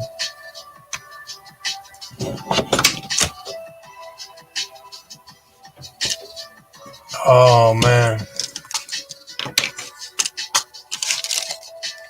Glue gun is kicking my ass tonight, guys. I literally just dropped the glue gun. It swung right into my... Twice I got burned tonight. Swung right into my ankle.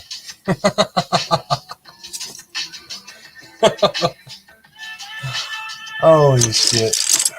Only happens to me, I swear. It's okay. I'll take the burn. There it is. Alright.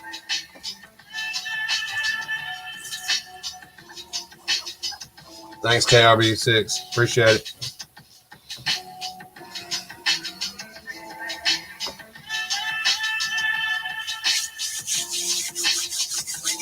$2,300, yeah, for a Defiant. No shit. That's what the shit costs now, huh? God. I bet that dude made a fortune off it. Came and bought it. I remember the look in his eyes, too. He's like, how much for that? At the time, it was sitting in a freaking closet that I was basically just trying to get the hell out of the house at the time. I was like, $40, it's yours. Take it. Oh, stupidest thing I ever done.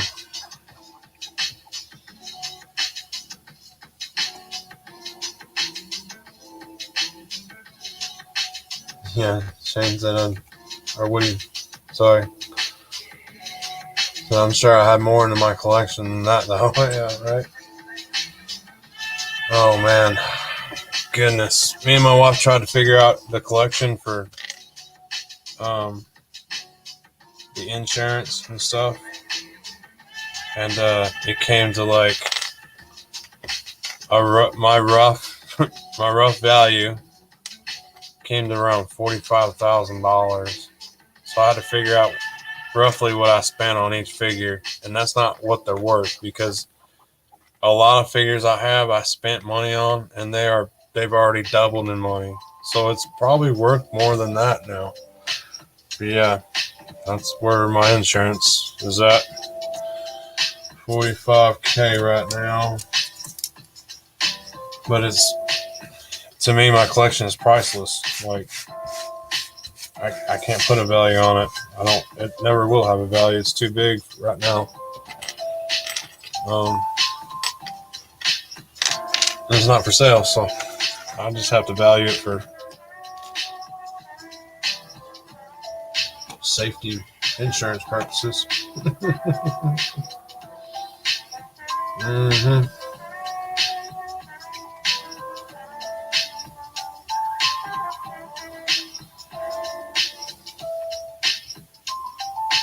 Yeah, Shane, I had a sales rep actually come to my house and do one for me on my collection. I'm not sure the details on it. I know that it's covered.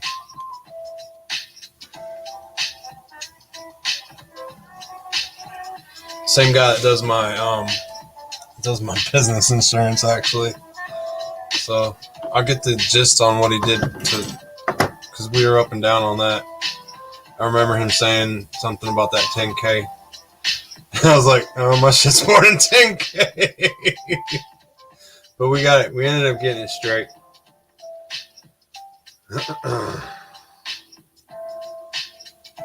Because, I mean, I'm sure you guys know, man, you got huge collections in your house, too. Worst person's fear is a fire when it comes to a toy collection. My buddy Guy went through that experience, and believe me, it's one of the scariest things. I mean, a fire for any household is devastating, but man, when you got so much money in plastic that gets melted instantly, holy shit. It's a huge hit, man. It's a huge hit because it took you so long to put that together. But I mean, a fire is devastating no matter what. I shouldn't even be talking about the toy collection. I'm more worried about my dogs, my kids. Oh, of course, man.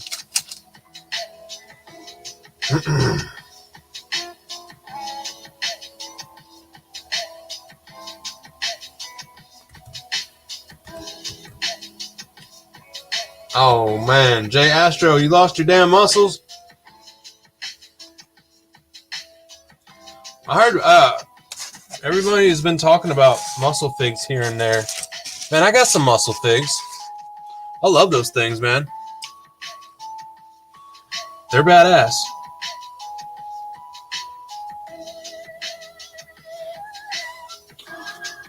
Oh my goodness, I gotta try to squeeze out.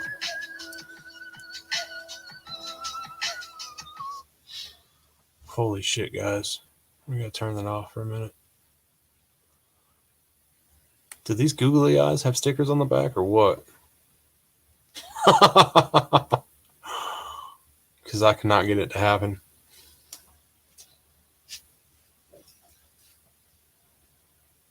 There are some muscles out there, I'm telling you.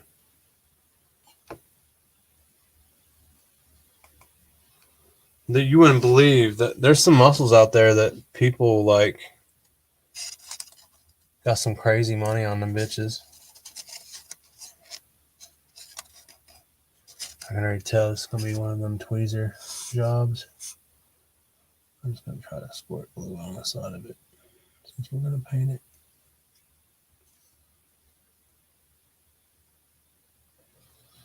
Oh shit, yeah. Talk about instant bond. Holy crap. That was super quick. Sorry, I got my big old hat in the way. Oh, it's a pain in the ass.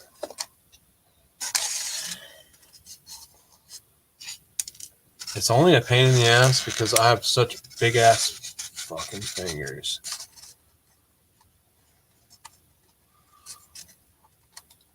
About to break out the tweezers before I go mad.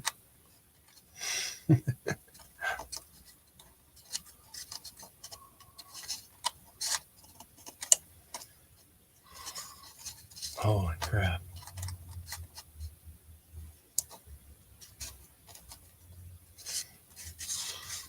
It's there.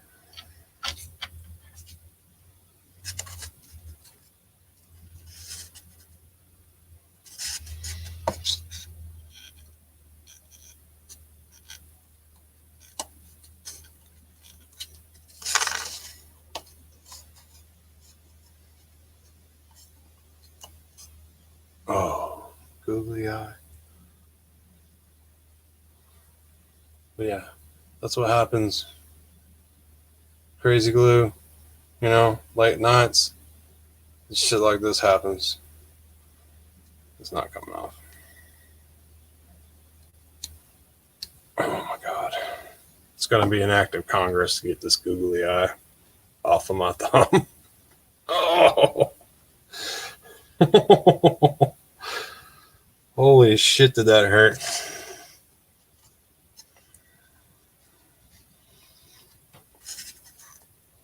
It's going back on. Thumb skin and all. Don't move this time, googly eye. Okay. Sweet.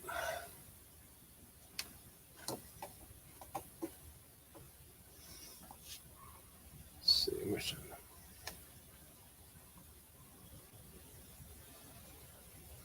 That shit dries quick, boy. Yes, it does. It's the fastest drying glue.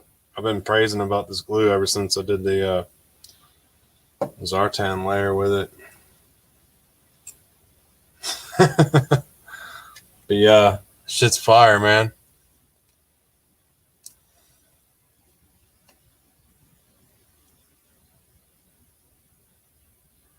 So if these do have stickers on the back, they are glued now.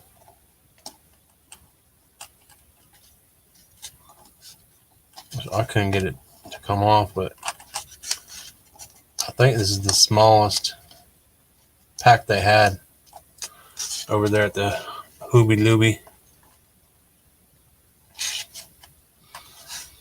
And I was thinking of using them for this exact what we're doing. I was like, oh, I'm going to need some rivets.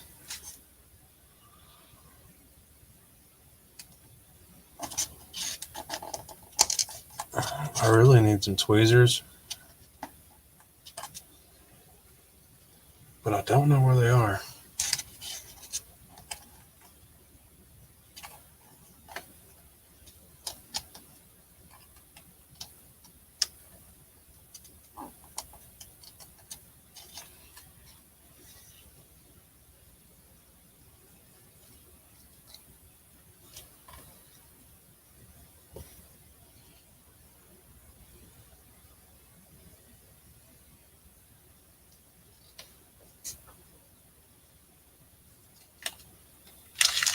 J Astro wants that poster back. Damn it.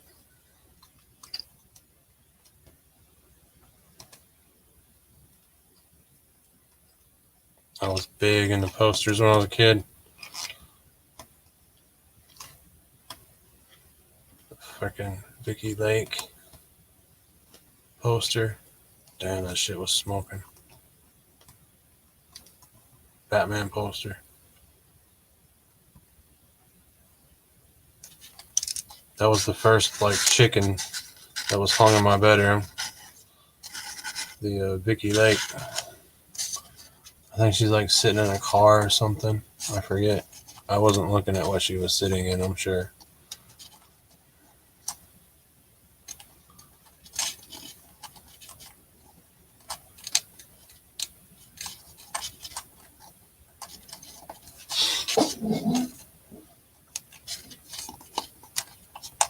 It's like an evil operation game or something.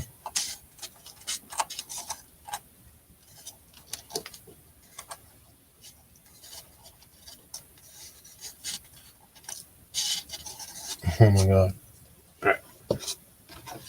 This madness has to stop.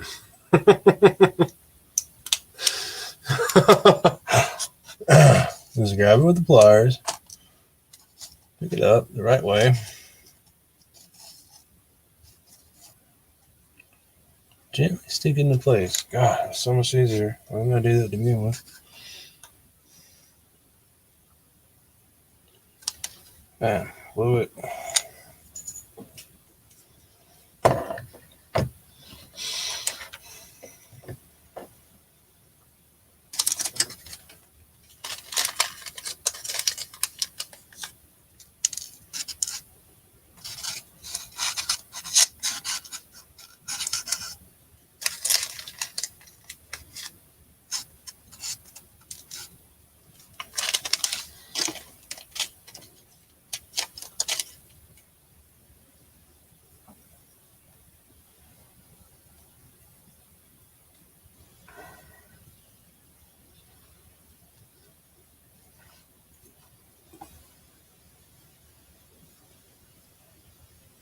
No, not Ricky Lake. It wasn't it Vicky Lake from the Batman movie. Not Ricky Lake. I've been mistaken that before. Or Vicky Vale. My bad. Vicky Lake. You can tell, man. I need a cup of coffee. Oh man. Yeah, that's the is that her name? Like, this dude's down with Ricky Lake, man. Although, like, when Ricky Lake was like working out and stuff, at one point, she's alright. It wasn't bad.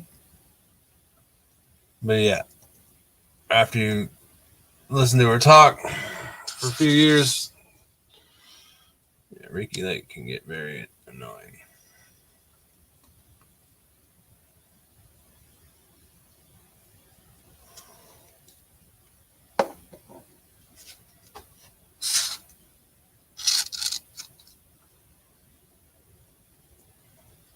Look at that perfect googly eye placement there.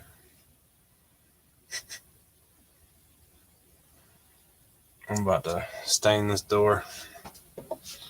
Put some color on this door and probably wrap it up from there. Finish the rest tomorrow. And like I said, I was gonna work the Zartan Swamp Lair, but it's so close. It's almost done, guys, and you're just gonna see the reveal video of that.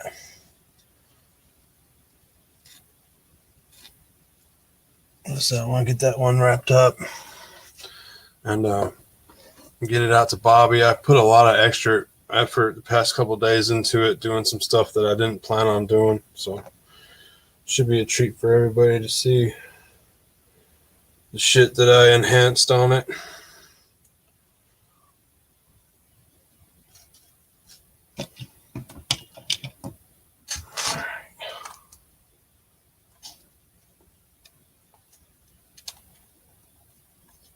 And we're going to make this dungeon look even cooler. We'll just slowly bring it up to speed. Again, this was just a dungeon that I was going on a live stream with Aaron Payne, and I had this in my head, and I had a few parts picked out for it.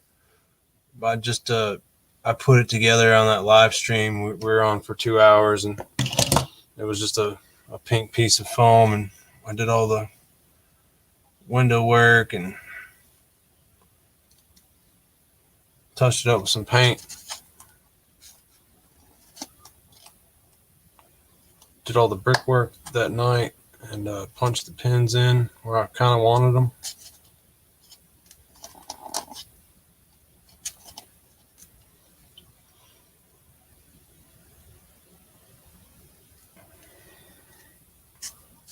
All right, I think these are secure pretty much.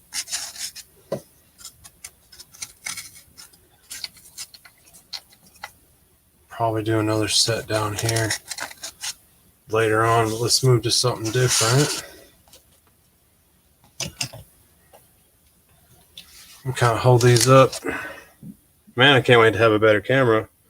Yeah, that's little googly eyes going around the diamond pattern that we all picked out. We said the diamond looked a lot better than doing it square.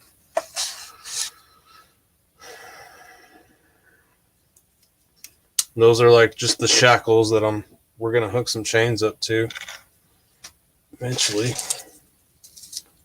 Got some chain work here that we're gonna clip and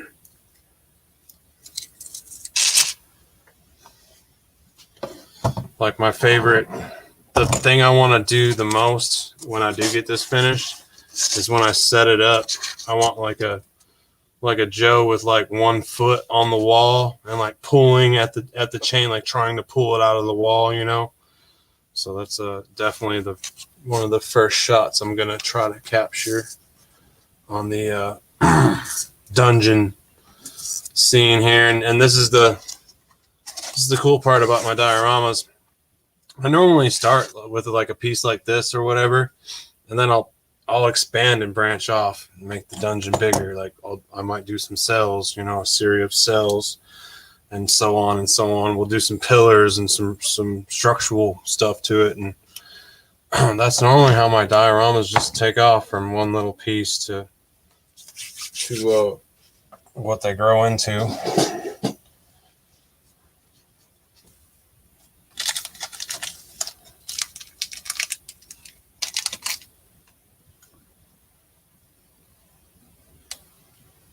I'm just swinging over the chat real quick. I'm going to fly up and see what I missed. Shane says, I want to build the 1/18 scale Zartan layer. That'll be super fire, bro. If you do that, I will definitely be looking to see what you put together with it. That sounds awesome. There's 11 in the chat still. It's like, well, it's 2:20 in the morning. Thanks, guys, hanging out with me here. I'm going to do some stain on this door. We're going to put some, I think I got some gun stock. I'm going to sling some gun stock on it. I like the way that stain looks. It's pretty fun to watch roll into the wood.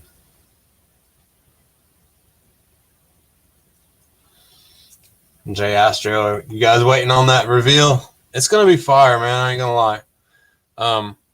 I'm just now getting into the editing of it because I wanted to do a little bit of build up. And it's not going to have, the last Zartan swamp layer video is not going to have a lot of me working or anything. It's mainly just going to focus on what got us to that point and then what became of this layer.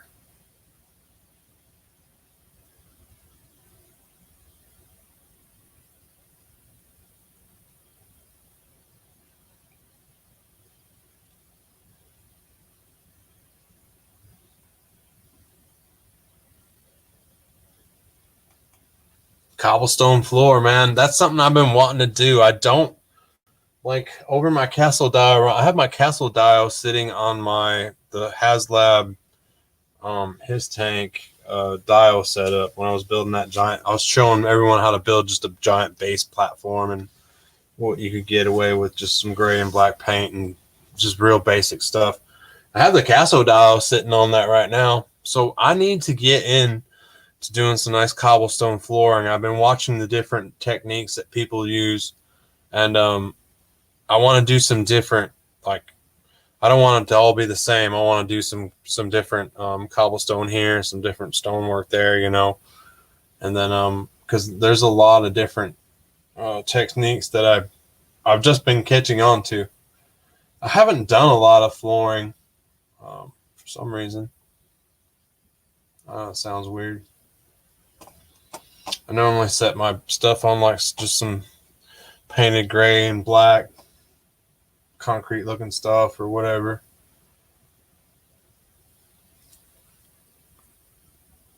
Or I'll just paint the floor or whatever, like on my Thundercats and stuff.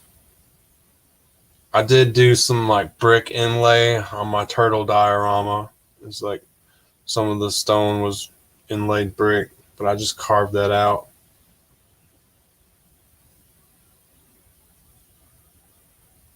Just build it one piece at a time. Sometimes it goes like that. Yep.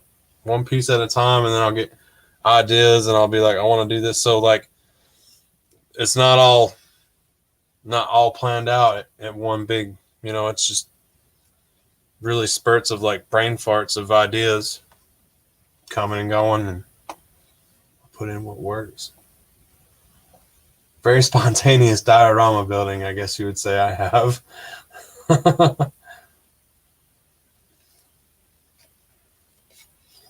Yeah, Shane said, yeah, I wanted to pop that up. Shane says, you better set up all the figs on that dial before you send it away. There is going to be a lot of photography that I have planned out for Zartan's Lyre before I do send it away. And some scenes I wanted to capture with it and stuff. But man, I mean, isn't it awesome for Bobby? Like, man, I'd be all fired up if a toy tuber would have done that for me. I would have been like, hell yes, I would have been stoked. And that makes me super glad, like, to make something like that happen. That's why, like, man, it's done. It's sitting over there drying right now, you guys. Like, as we speak, I'm just waiting on some stuff to dry, and like, man, we're gonna do it again. We're gonna pick another kick-ass dio that'll be just as fun to watch, see put together, and one of you guys watching right now could be the potential winner for that diorama. Here we are with the edibles again. I'm gonna come visit you, fuckers. Woody, get the Sanativa edibles. I'll eat them all, man.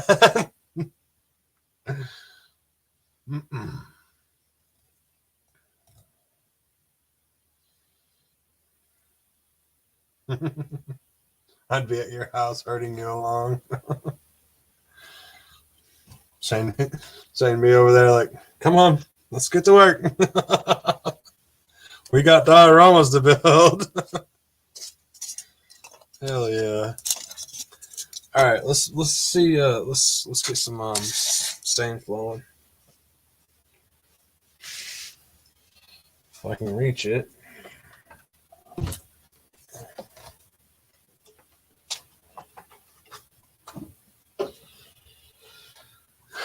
All right. So stain's a little tricky sometimes, because if you mix it, it can be a little too dark. If you know what I mean. If you work with stain before, I like to just give it a little swirl in the can, just get a little bit of the dyes activated in it, and then I'll just dip my brush into it, just a little bit at a time. You know what I mean? That kind of dealio. And then if you want it darker, it's easier to work your way up. And you can kind of, I'm going to try not to spill it, but kind of take a look at it. And then I'll try to swirl it for you. My luck, I'll swirl it all over the project. But anyways, if you just do a little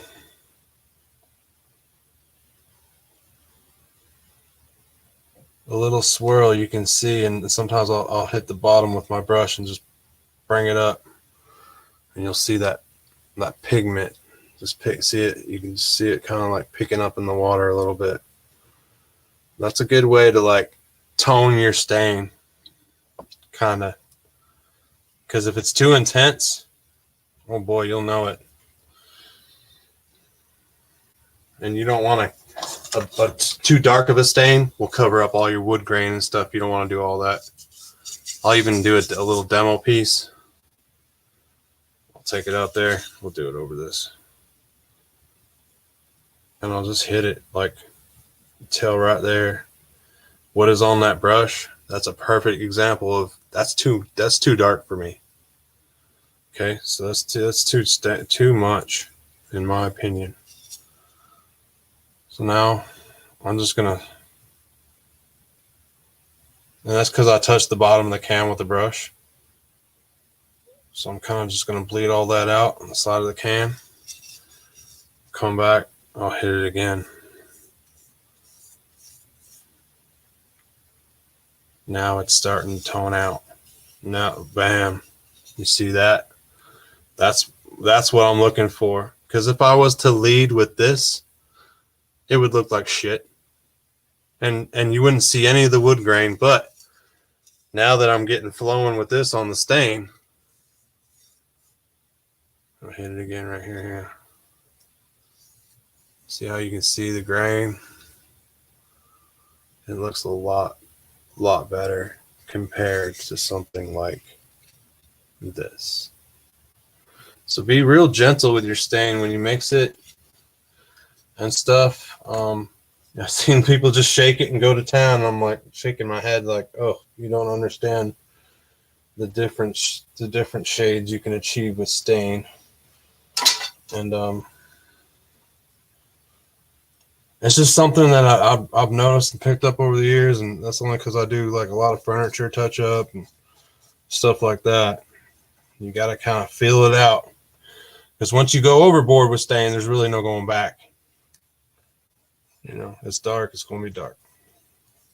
So I always try to start with a little lighter. J Astro looks like a poop stick. It's a shim. That was a shim that I was painting on.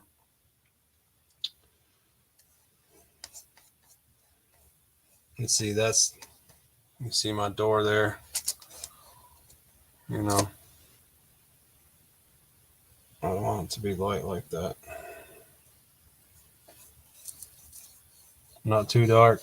I don't want the wood grain to show.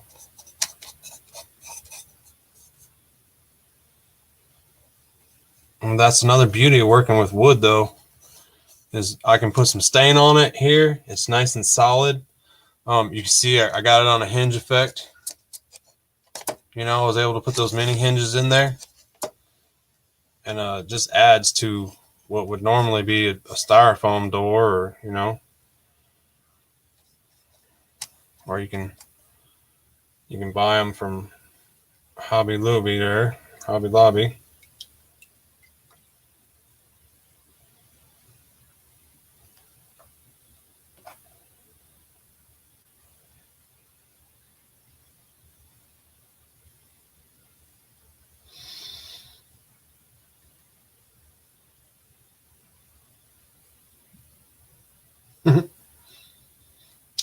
KRB says we need the Sanativa. We are obviously been dead set on the indica here lately, and we've been too damn sleepy.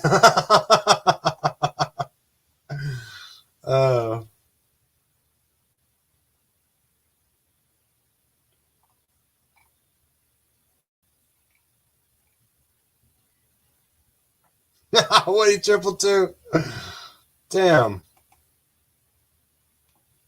I guess we got more in common than you guys think. Yeah, he said, oh yeah, I'm high as fuck right now. In the couch. Oh shit. That's good stuff, bro. Good stain lesson. Thanks, man. Yeah, I'm not gonna lie, KRB. I'm like always stuck on the indica. I don't know. Like indica finds me like a freaking stink on shit, man. It just so I make it work.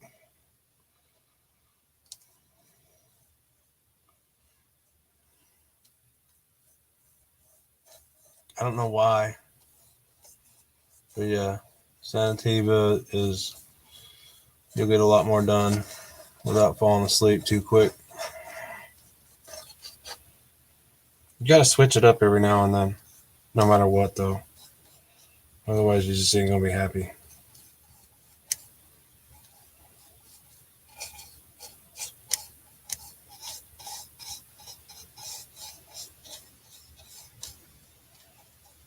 They made a Georgia laws are slowly coming around. It's like a $50 fine or some shit if you get caught with it in Atlanta now. Yeah, I'm in Georgia, man. Like I said, in Atlanta, I think it's like $50 if you get caught with it. They don't even put you in jail for it no more.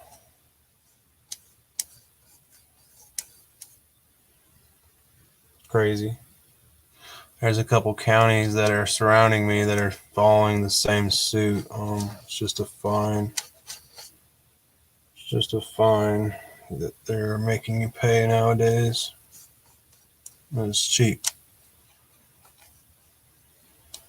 It's cheap. If you have less than an ounce.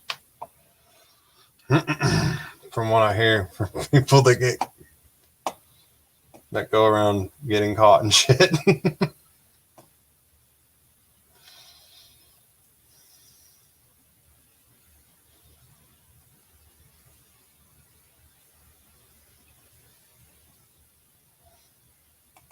Yeah. Edibles are great. I remember when we went to, me and my wife did our first trip to Vegas, and I was there for a jiu-jitsu tournament of all things. I was there to break some arms and legs. And man, it was our first time walking into one of them stores, and they're just like, yeah, just show your ID and don't pull your phone out the whole time you're in there. So I'm like, okay. And yeah, we walked into this damn place where you buy that shit from, and it was like hog heaven. I've never been to a place like that before. And being from Georgia and upstate New York and whatever. So that was my first experience, and it was sweet. It was super sweet. I think I dropped about $400 in 10 minutes there. And I went back to the hotel room and had a swell time. A swell time the whole rest of the week we were there. So I lost my tournament. The dude I went against had like zero body fat, and we all know that I'm not zero body fat. But yeah. So other than losing, it was good. My first time in Vegas, and me and the wife were high as fuck out there.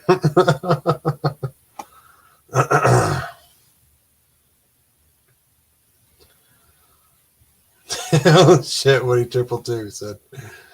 He said, we got more dispensaries. We got more dispensaries in Rhode Island than Dunkin' Donuts now. Bro, that's awesome. Rhode Island, here I come, man. You got an extra room?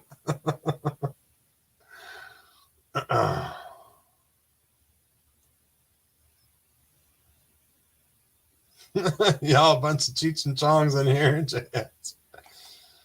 J Astro. I think some of it goes hand in hand with just the creativeness. I'm sure people are trying to expand their creativeness, and that is definitely one way that you can do it relatively quickly. At least it's always worked for me. And I can remember the first time I ever smoked. It was when I was 11.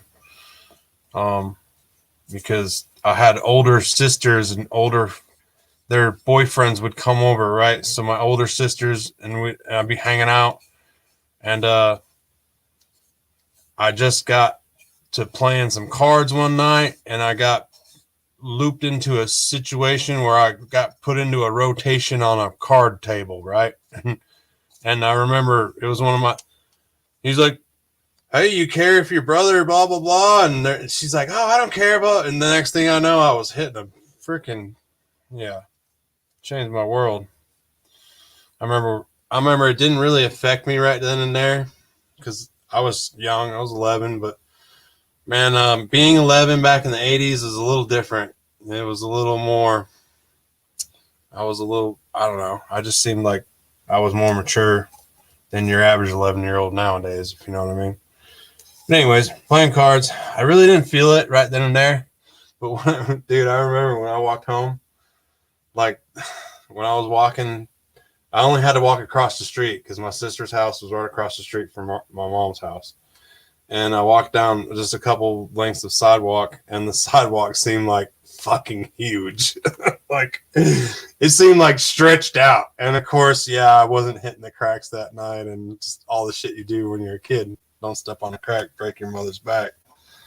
And I remember going home. It was late at night, and I was high as fuck, and I didn't even know what the hell was going on. And I sat there and I booted up the NES and started playing some Super Mario World. So if that tells you about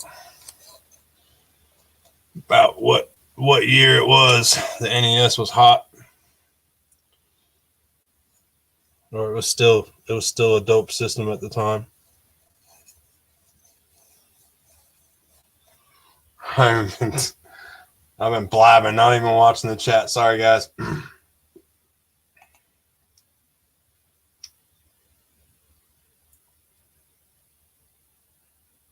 Lifestyle, coping mechanism. Yep. Jay Astro, it just makes you dizzy. Hey, I'm gonna pull this up there.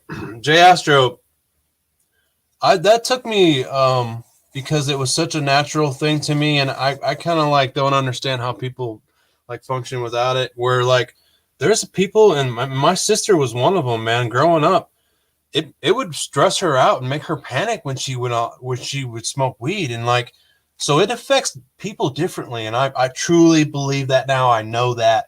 I've seen that happen, and you know, I've expressed that to my kids because they're all teenagers now, and I'm like, look, if you try something, you know, make sure you know, because they're gonna do it, they're gonna try.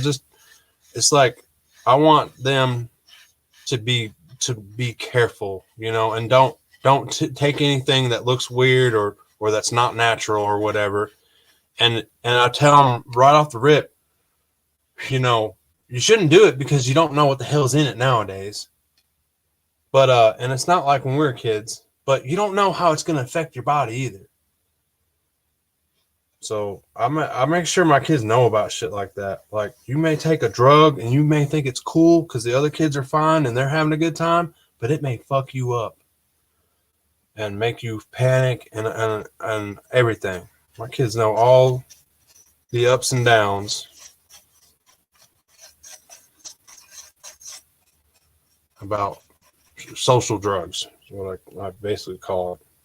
Marijuana, stuff like that is I don't tolerate anything above it, or I won't be around it.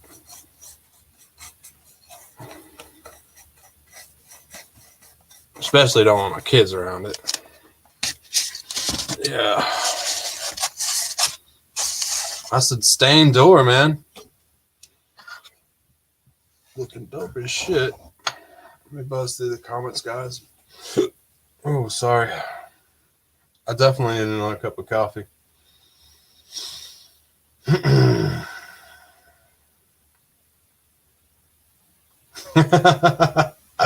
Woody 222, shut your mouth, man. Dude.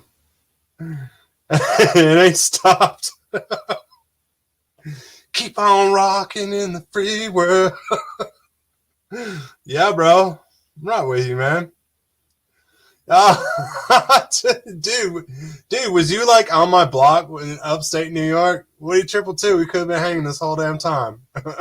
Were you born in 79, bro? Don't say you was born in 79. I was 11 hanging with 16-year-olds. Me too, man. I don't know why.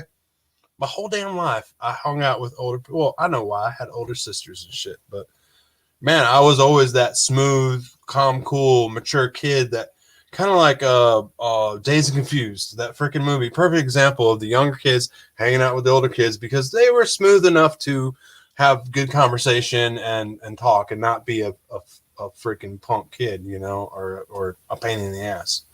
So my sisters, as long as I minded and I didn't act up, I was allowed to participate and hang out in sisterly things like bonfire parties, cake parties, you know, the shit you did when you were 16, 17 years old.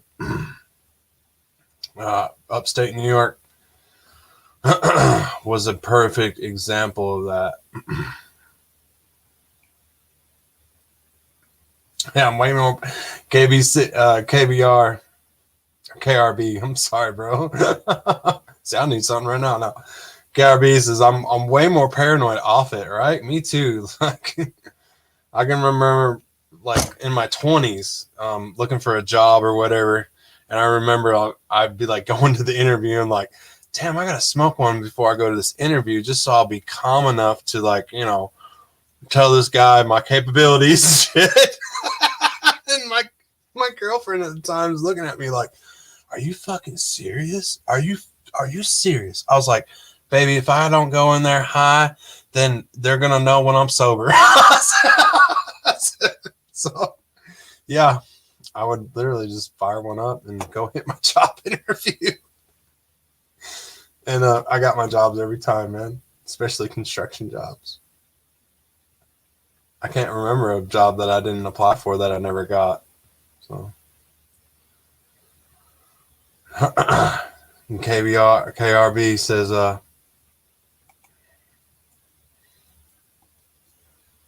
I don't drink at all, Astro.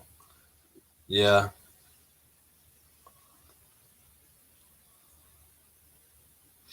I don't drink either. Very, very occasionally. I got all kinds of liquor or whatever, beer and stuff in the fridge just for my guests and stuff come over. Or me and my wife sometimes. Like there's some wine coolers in there and we do shit like that sometimes. I very seldom drink, but when I do drink, maybe like 2 or 3 times a year, I'd say at a rough estimate. When I do drink, I have a really good time with it. And I don't abuse it. I don't get to a belligerent, or I don't, become praying to the porcelain god. I don't drink like that. But like I do enjoy to kick back if I'm at a restaurant with a few friends or we're celebrating like a jiu-jitsu tournament victory or something like that. I will drink and have a good time with it. Really responsible with it, but it's definitely something that I can't do every day. Only because I do train jujitsu and I sweat and just like I'm constantly around, like I'm really close to people and I don't mind them smelling. I'd rather them smell the smell of like leftover residue from marijuana or whatever on me, the remnants of marijuana. I'd rather them smell that than alcohol busting through my pores and dripping onto them and sweating onto them because I just don't like it. I don't like the alcohol smell when it's pumping out of someone's body and they're actually sober. So you tell that they drink a lot. When that happens, you drink a lot, and your body really can't take all that alcohol. And who's to say? I'm not saying my body can take all the smoking I'm doing. It's just like I can function on a normal basis with it. It doesn't affect like my thought process to the point where I make bad decisions or it's like pumping through my body to where like you can smell it coming out of my body. So, and I'm not trying to put down. I know people drink and drink daily and stuff. I'm not trying to put that down. My whole family was a bunch of alcoholics and stuff, and the worst part about it, watching my family drink over the years, was that they could have lived longer lives. Well, there's a lot of them that would have been with us today if they didn't drink as much as they drank. It's probably another one reason why I don't drink that much. I don't want to be around for my kids. I don't want to be that 100-year-old man who's running around the block still and mowing his own grass, and that's me, man. That's me taking care of my body to make sure I'm 45 now, so I got another 55 years to go. Damn, it's gonna be a long time.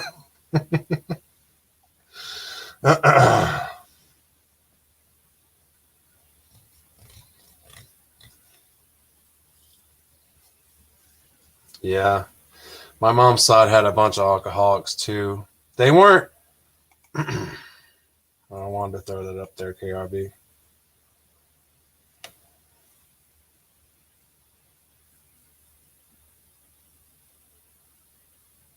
Yeah, Woody, your comment was good too.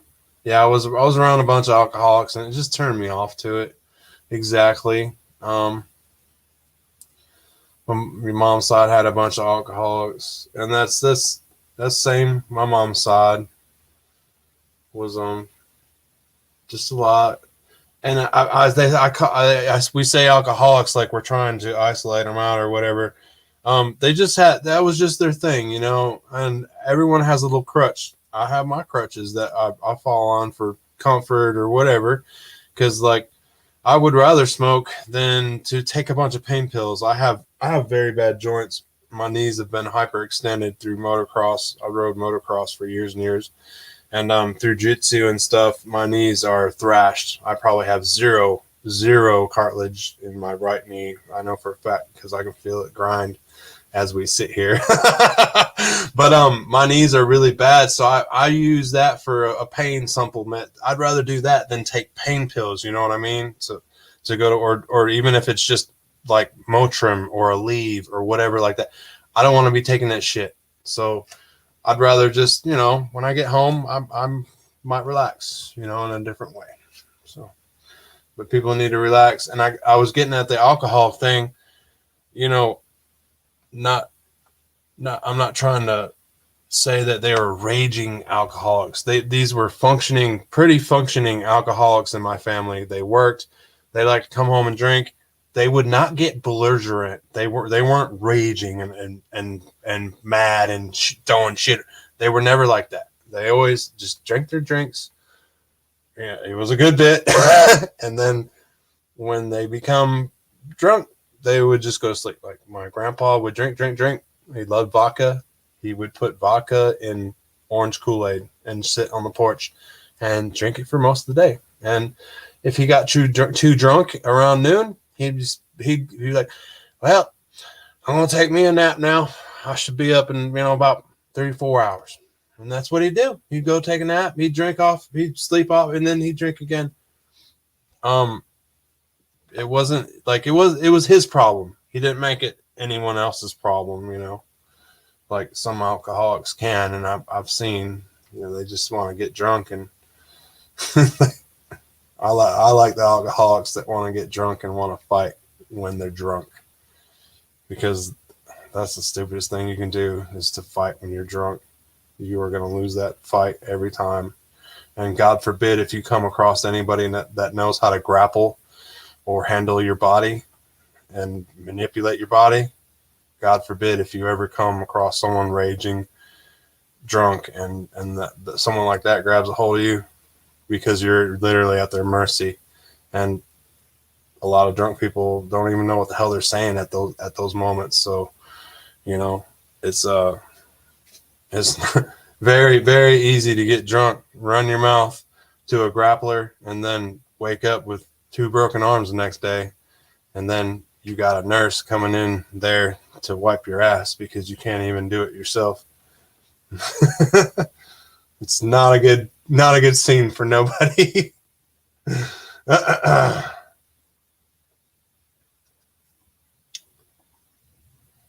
Oh yeah. See, I never got my knees worked on, man. I know they are so bad. You guys should see me limp around out of my truck. Don't get me wrong. I mean, I still walk and function and look normal, but it's a lot of pain that I go through that I've just learned to cope with it for over the years. Yeah, he scooped my knees twice. It took me 5 years to kick the pills. Terrible nightmare. Yeah, pain pills make me very, very. I get so sick, like nauseous sick. I can't take pain pills. I don't know why. It's good though, because pain pills will mess your liver up, all that stuff. Weekends, not weekends. That's funny.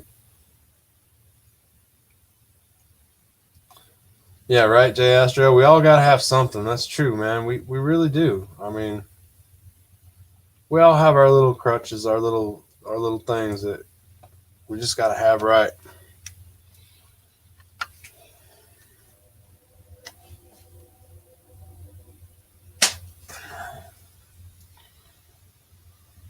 Well, let's see. I'm gonna cap this up. I think that's all I'm gonna do for tonight on this dial, guys. So let's just go over it really quick. We did the block work and got all that established around it. We got our top latches all figured out. Got the googly eyes on there for the rivets. It's nice and painted up. We did some texturing. It's kind of hard to see. I'll have the better camera tomorrow, so my lives will be a lot better as far as quality. You'll be able to see this texture and stuff a lot more. But yeah, for the first little dungeon wall, and of course I'm gonna paint everything and get it all looking real tight. I don't know if I'll probably do a set of rocks around the window, something a little smaller than the door, and I might do a ledge at the top, maybe a little wood ledge and stuff. Thanks, man. The door looks badass. I appreciate it. I need to find up a way to I'm gonna make some handles. Either I'm gonna do it out of like coat hanger or something. I gotta find out a way to make like some cast iron looking handles and stuff, because I need some for my dungeon dial too. I want to kind of get something fancier on those real big doors that I have, or not dungeon dial, the castle diorama that I do my reviews on. Thanks, guys. Looking tight. I appreciate it, J Astro. KRB, man, you guys are awesome. Coming in here and hanging with me this late. I appreciate it. I appreciate you guys talking amongst each other when I'm busy working and stuff, and that's how a chat should be. Y'all just getting to know each other, and good chatting with you, Woody 222. You guys are awesome, man. I'll probably, like I said, I'll be on with Allison at 2 p.m. Eastern. Allison Troy, the retro toy princess. Sorry, let's get that out there. If you haven't, go ahead and hit her up on the YouTube, subscribe, and I'll be doing some. We'll be doing some drawings. I would show you the drawings I got staying on my fingers. I only got a couple copies ripped off, but you tune in tomorrow, and that's what I'll be doing. And I'll probably have another live stream for my channel. We'll either be working on this, or I have some vehicles. I have some vehicles that I need to work on. We're gonna modify. Down South 77 sent me a Chevy truck that we're going to be working on, and then I have this right here. We're gonna take this damn thing apart. This is the radio controlled Polaris Razor, and I'm so I can make a Joe fit in there. We're gonna drop the floor on it. We're gonna modify it just a wee bit, and see what we're gonna do from there. But it's definitely. I've been taking a look at it. I'm definitely sure I can make it work for the classified 6-inch line. And that'd be cool if we can get our Joes into some razors.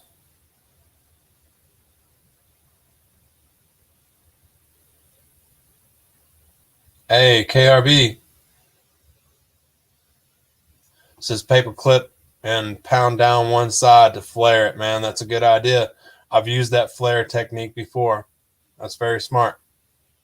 I got a vise that we can pop it in. Maybe we'll do that. I'll use your idea. Thank you. I appreciate it.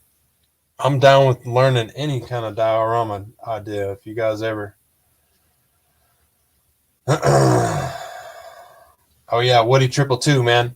I'm definitely gonna wash the wall, man. I'm probably gonna do a dark inlay on the brick. In fact, I had the paint somewhere for it. Yeah, right here. I call it the pickle jar paint. It's in a pickle jar. This is a gray that I mixed up and I used a lot, but it's in the jar because I mixed it. But that's what I was going to do. I was going to brush a darker brick pattern on and then give it a wash over that. So, but yeah, we'll get into the painting. And because you guys, I remember you guys saying that you wouldn't mind watching some painting, so we'll get into that, and I'll show you guys how I do my washes and stuff.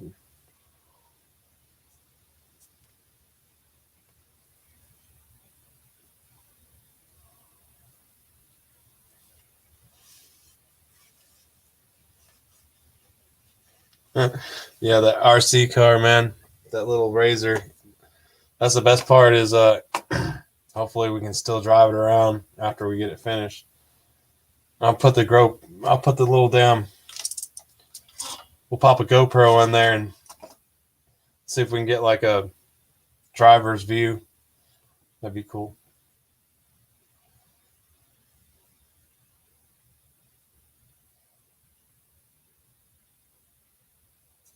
Yeah, Woody Triple Two, thanks. You guys are throwing out some great ideas. Oh yeah, KRB, a ring pulled handle. Yeah, that's a great idea. That's awesome. And Woody Triple Two is making the extra stain where the chains are at, since it's like a torture wall. Yeah, that reminds me, now that you the torture, I was gonna make some accessories for our dungeon later on. We're gonna make some like torture chambers and some torture racks. And I was like, I was gonna make a guillotine. I was on Punk with Toys, and he told me about this window. I think it was him telling me about it. He would put the Joe's heads into a window, and he would slam down the window, and the head would cut off or whatever. So when we make the guillotine or whatever for our dungeon, I was gonna go ahead and make two of them and send one off to Punk so he could put his 6-inch figures in a real guillotine and cut the heads off. We'll see if he'll do it. But yeah, now that you say the torture wall, I brainstormed that out. Had a little bit of thought put into the torture accessories already. I definitely want a stretching rack and stuff like that. Little dungeon secrets are pouring out. Oh man. But hey guys, I appreciate it. Thanks. I'm gonna try to get some shut eye and then wake up and do it all over again. We're gonna work on this stuff, and we're gonna color some G.I. Joe pictures with Allison Troy, the retro toy princess. So thanks for hanging with me. I'm gonna hop off here, and I appreciate it, and I'm gonna catch you on the next time, guys. Thank you.